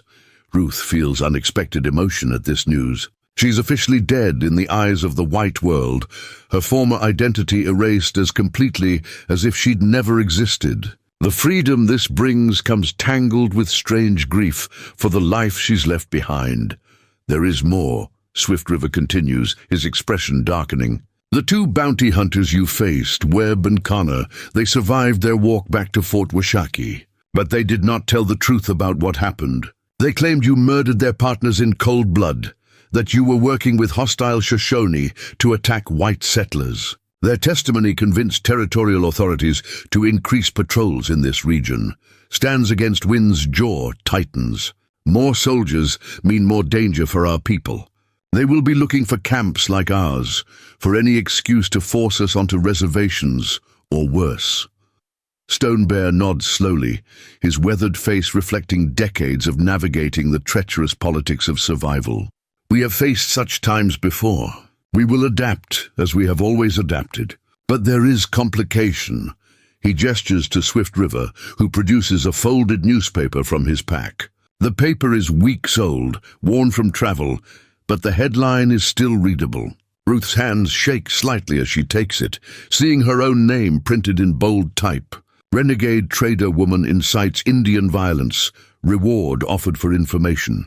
The article is full of distortions and outright lies. It paints her as a dangerous radical who rejected civilization to join savage Indians in their war against peaceful settlers. It claims she murdered 2 innocent men and kidnapped 3 Indian children to use as hostages. The reward for information leading to her capture, dead or alive, has increased to $200. $200, Ruth whispers, understanding the implications. That's enough money to tempt even people who might otherwise look the other way.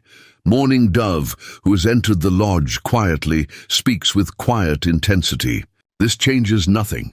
You are Shoshone now. The white world considers you dead. Let them believe their lies. We know the truth, and truth is what matters."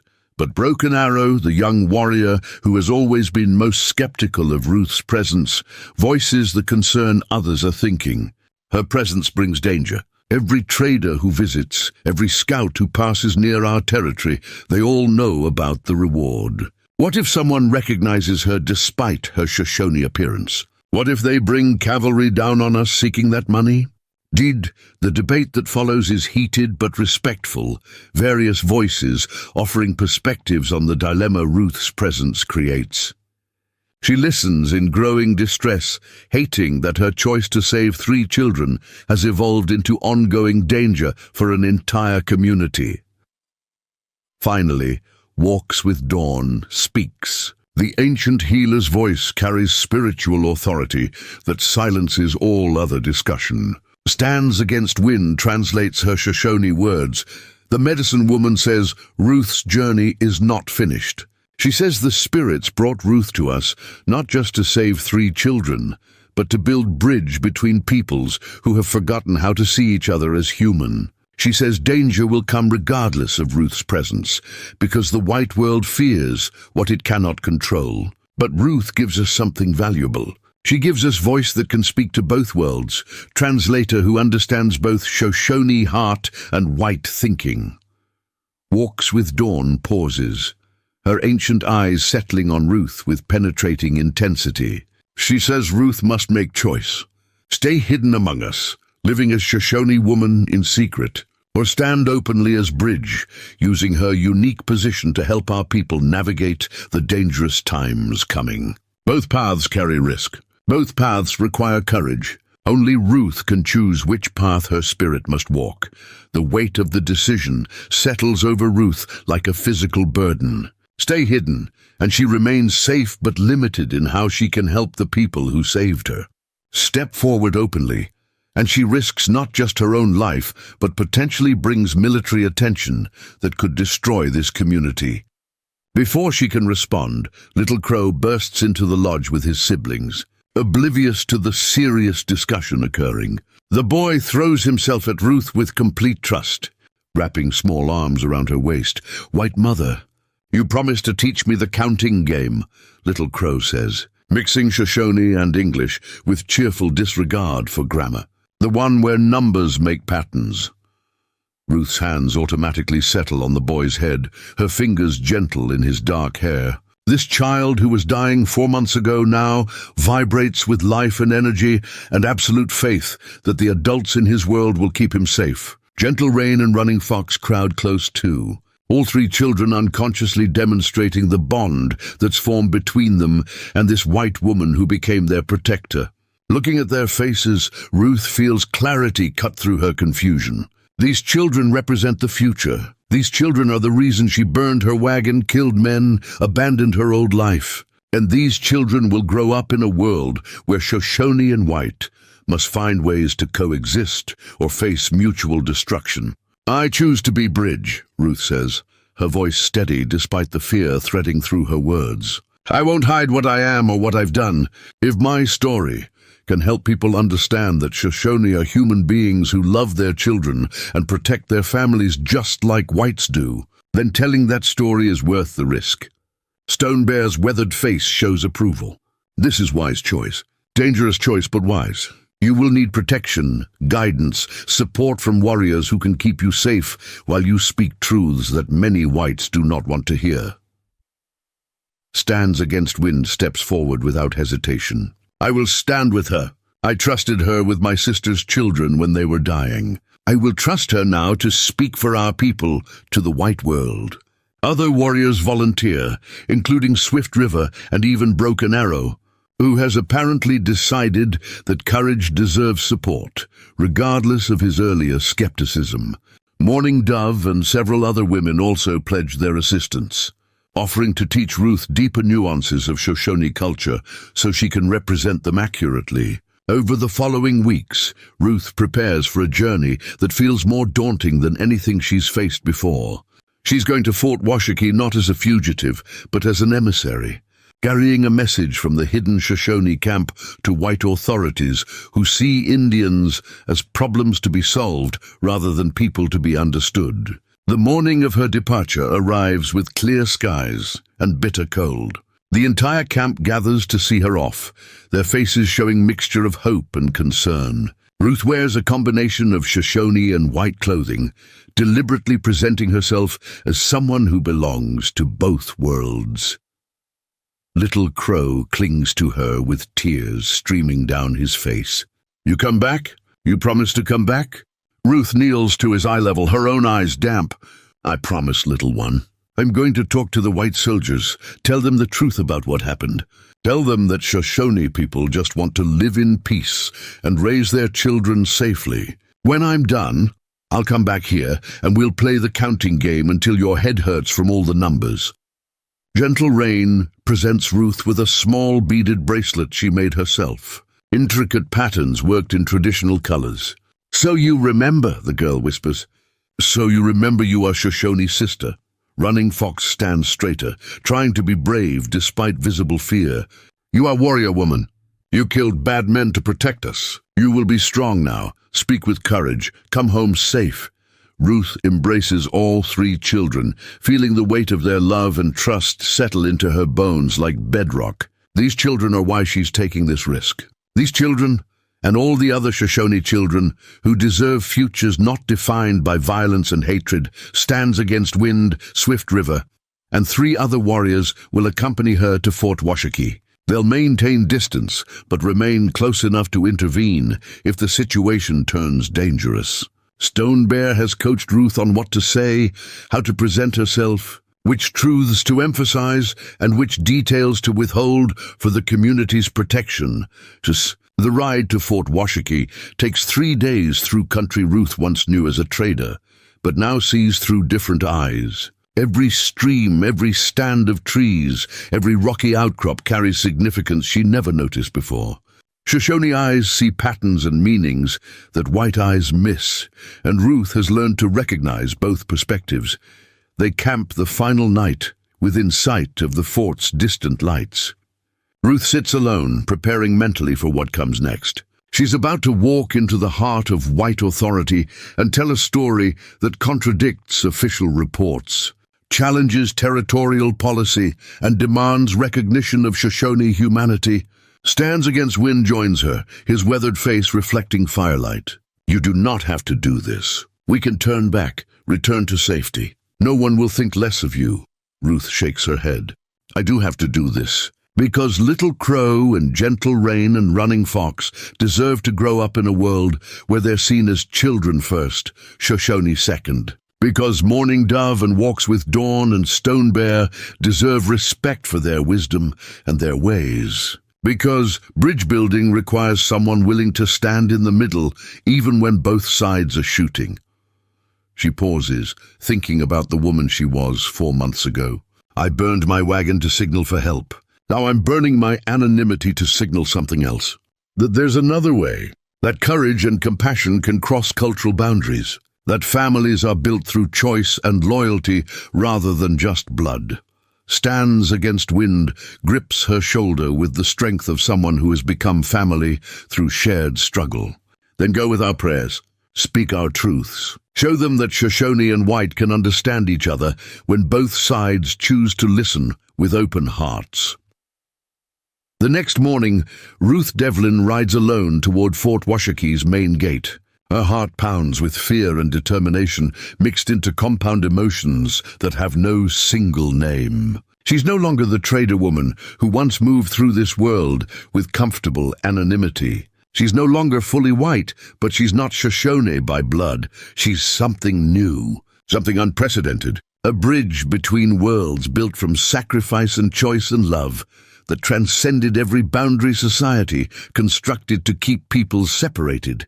At the gate, soldiers stare with confusion and suspicion at this woman who presents herself with impossible confidence, despite her unusual appearance. She demands to speak with Colonel Briggs, and her tone carries authority that makes even hardened frontier soldiers hesitate before refusing.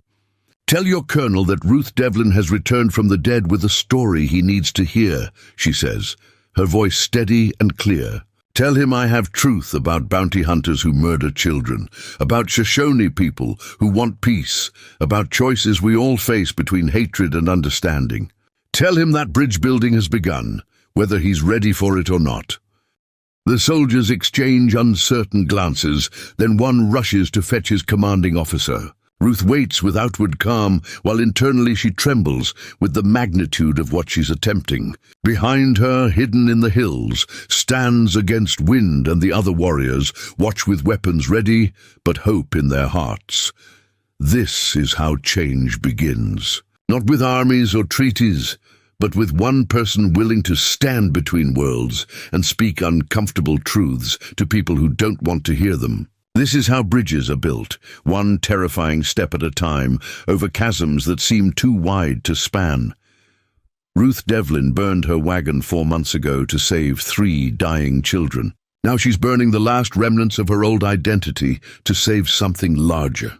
The possibility of understanding, the hope of coexistence, the dream that children like Little Crow and Gentle Rain and Running Fox might grow up in a world where their humanity is recognized before their race. The fort's gates open. Colonel Briggs emerges, his face showing shock at seeing a woman officially declared dead, now standing before him alive and defiant. But Ruth doesn't flinch. She's faced bounty hunters and cavalry before. She's killed to protect innocence and survived to tell about it. Colonel Briggs, Ruth says, her voice carrying across the parade ground. My name is Ruth Devlin, and I have a story about courage and sacrifice and children who deserve to live. I have a story about Shoshone people who showed me more kindness than my own race ever did. I have a story about what happens when someone chooses promise over profit, family over fear, understanding over hatred. She pauses, letting her words sink in. The question is, are you willing to listen? Because this story could change everything. If you have the courage to hear it. Colonel Briggs stares at her, his weathered face showing conflict between duty and curiosity, between official policy and personal conscience. Behind him, soldiers gather, drawn by the spectacle of a supposed dead woman confronting their commander with impossible boldness. In the hills, Stands Against Wind watches through field glasses, ready to ride to Ruth's defense if violence erupts. In the hidden canyon camp, 3 children wait for the woman they call White Mother to return with news that might reshape their futures. And in the space between worlds, Ruth Devlin stands alone, but not isolated, speaking truths that burn like the fire that consumed her wagon, like the smoke that signaled desperate need, like the courage required to choose love over the easier path of indifference. Some bridges are built with wood and stone, others are built with words and witness. Ruth Devlin became a bridge the moment she decided 3 Shoshone children were worth more than her comfortable life. Now she discovers what it truly means to stand between worlds and refuse to let either side destroy what connection makes possible. The story that began with fire and sacrifice continues with courage and voice. And somewhere in the telling, the world shifts slightly toward understanding, toward recognition that families transcend bloodlines and humanity knows no racial boundaries when people choose to see with hearts instead of prejudice. Ruth Devlin torched her wagon to save 3 children. Now she's using her voice to save something even larger. The possibility that tomorrow might be different from yesterday. That bridges once built can carry traffic in both directions. That courage once kindled burns bright enough to light paths through darkness no matter how deep. Her story is not finished. It's only beginning. Wind River Valley, Wyoming Territory, 1878, 2 years later.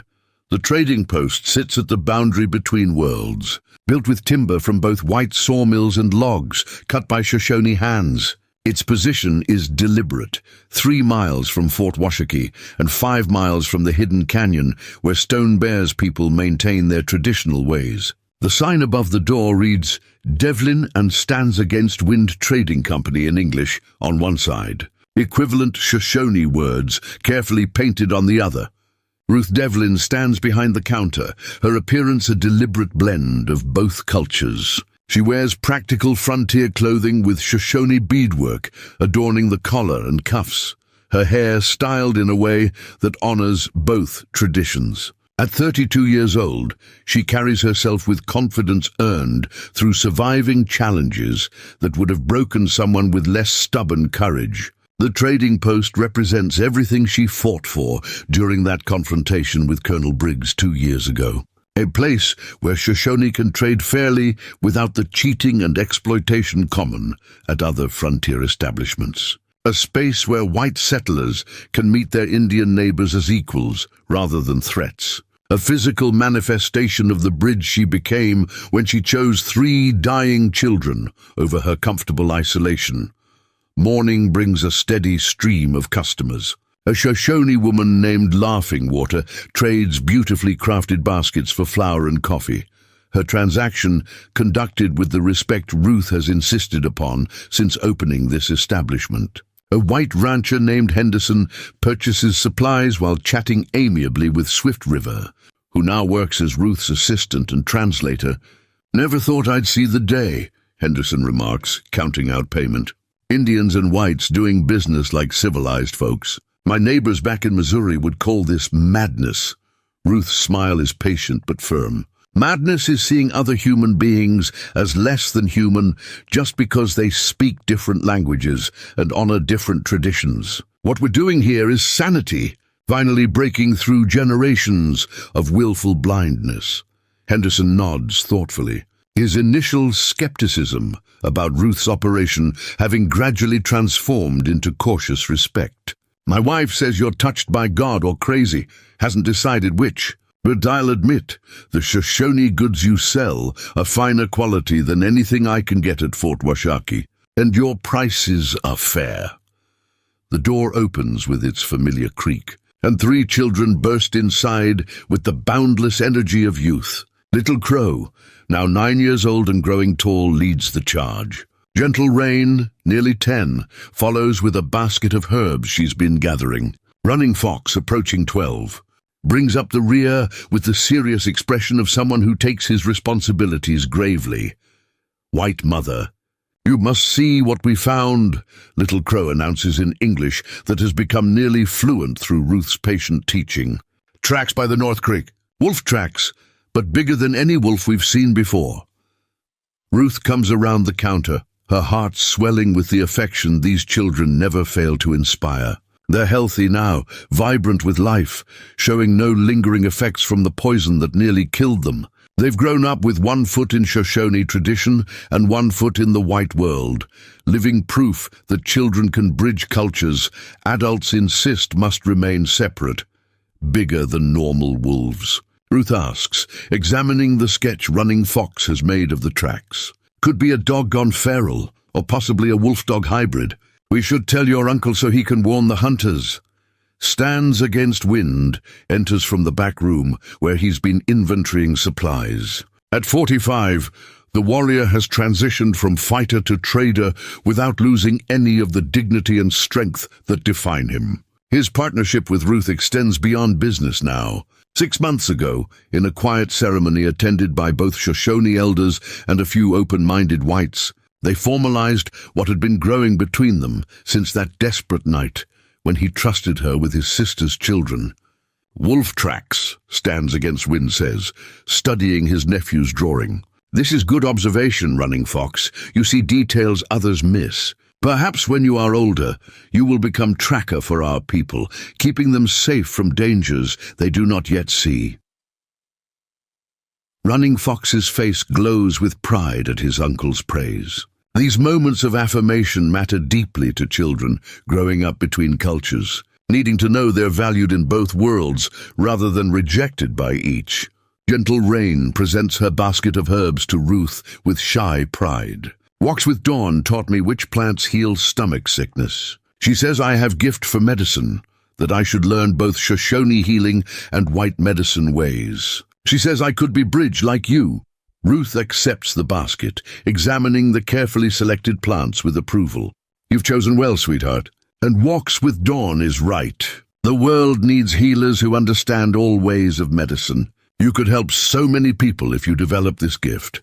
The afternoon brings an unexpected visitor. Lieutenant Andrew Chambers, now promoted to captain, rides up to the trading post in civilian clothing rather than his cavalry uniform. Since that day 2 years ago when he gave Ruth time to save the children, Chambers has become an unlikely ally. Using his position to advocate for fairer treatment of reservation Shoshone, "Mrs. Stands Against Wind," Chambers says. using Ruth's married name with the respect of someone who recognizes hard-won legitimacy. I have news from Washington. The territorial governor is considering new policies regarding Indian trading rights. Your operation here has attracted attention, and not all of it friendly. Ruth's stomach tightens, but she's learned not to show fear to those who might interpret it as weakness. What kind of attention? Chambers dismounts, his expression grave but not without hope. Some territorial officials are arguing that your success proves Indians can engage in legitimate commerce if given fair opportunity. They're proposing expanded trading rights for reservation tribes, using your establishment as the model. He pauses, his jaw tightening. But others claim you're an example of white degeneracy, that you've gone native and corrupted proper racial boundaries. They want to shut you down, force you back onto white settlements or onto the reservation. They see your bridge building as a threat to the social order they're trying to maintain. Stands against Wind's hand moves to Ruth's shoulder, a gesture of solidarity that speaks louder than words. They've faced threats before, survived attempts to destroy what they're building. Each challenge has made them stronger, more determined to prove that coexistence is possible when people choose courage over fear. Let them come, Ruth says quietly. Let them see Shoshone and whites, trading peacefully, learning from each other, building relationships based on mutual respect rather than conquest and submission. Let them see children like Gentle Rain and Little Crow and Running Fox growing up fluent in both cultures, belonging to both worlds. Sometimes the best argument is simply living the truth you want others to accept. Chambers nods with approval. I'll include that sentiment in my report. The governor respects strength, and you've certainly demonstrated that quality. But be prepared for increased scrutiny. Your success makes you a target for those who profit from keeping peoples divided. As evening approaches, the trading post closes for the day. Ruth and Stands Against Wind walk together toward the small house they've built adjacent to the store, a structure that blends frontier practicality with Shoshone aesthetics. The three children run ahead, their laughter carrying across the valley like music. Do you ever regret it? Stands Against Wind asks, his arm around Ruth's shoulders. The wagon you burned? The life you abandoned? The safety you sacrificed to stand between my sister's children and death? Ruth considers the question, looking at the life she's built from the ashes of that desperate choice. The trading post that serves both peoples. The marriage that bridges cultures. The children who call her white mother and fill her days with purpose and joy. The knowledge that her story has inspired others to question the hatred that divides communities. I regret nothing, Ruth says firmly. That wagon represented a life that was comfortable but empty. Trading goods earned me money but not meaning. I was surviving, but I wasn't truly alive. She pauses, watching Little Crow chase his brother while Gentle Rain gathers wildflowers. Burning that wagon was the best decision I ever made. It destroyed who I was so I could become who I was meant to be. It cost me everything I thought I wanted and gave me everything I actually needed. Stands Against Wind pulls her closer, his weathered face showing the contentment of someone who has found unexpected happiness. The Shoshone have word for what you did. We call it walking between worlds. It requires courage most people never find. It requires seeing with heart rather than just eyes. It requires believing that tomorrow can be different from yesterday if someone is willing to build the bridge. That night, the small house fills with warmth and laughter as Ruth prepares dinner while the children help with eager but sometimes clumsy enthusiasm. Little Crow sets the table, Gentle Rain stirs the stew, Running Fox tends the fire. Simple domestic tasks, but performed with love that transcends every boundary society tried to build between peoples. After dinner, Ruth teaches the children their evening lessons. Mathematics and reading in English, traditional Shoshone stories and language skills, a curriculum that honors both heritages. They're preparing these children for a future where they'll need to navigate both worlds with competence and confidence. Tell the story again, Little Crow requests, his eyes bright with anticipation. About the wagon and the fire and how you saved us. Ruth has told this story hundreds of times, but it never loses its power. She speaks of poison berries and desperate choices, of bounty hunters and smoke signals, of cavalry soldiers and medicine women. She tells about burning everything she owned to signal for help, about standing between dying children and men who saw them as nothing more than profit. But most importantly, she tells about what came after, about learning to be Shoshone, about building bridges through courage and choice, about discovering that families are forged through loyalty rather than just blood, about proving that understanding can triumph over hatred when someone is willing to stand between worlds and refuse to accept the divisions others insist are permanent. You became warrior that day, Running Fox says seriously. Not warrior who kills, but warrior who protects. Warrior who stands between innocence and those who would destroy it. Ruth's eyes grow damp with emotion. You three made me a warrior. You gave me something worth fighting for, something worth burning my whole world to protect. As the children drift towards sleep, Ruth and Stands Against Wind sit together on their porch, watching stars emerge across the vast Wyoming sky. In the distance, they can see lights from Fort Washakie, and in the other direction, the faint glow of fires from Stone Bear's hidden camp. Two worlds, slowly learning to coexist through the bridge this unlikely couple has built. What do you think will happen? Stands Against Wind asks quietly. With the territorial policies, with our children's futures, with the bridge we are building. Ruth considers the question with the hard-won wisdom of someone who has survived impossible circumstances through stubborn refusal to accept defeat. I think change comes slowly. I think hatred dies hard. I think there will be setbacks and challenges and people who fight desperately to maintain divisions that benefit them. She pauses, her hand finding his in the darkness. But I also think bridges once built become permanent. That children like ours will grow up seeing both worlds as home, rather than choosing between them. That every small act of courage inspires others to be brave. That the wagon I burned lit a fire that spread further than anyone imagined possible. Stands Against Wind nods slowly, his weathered face peaceful in the starlight.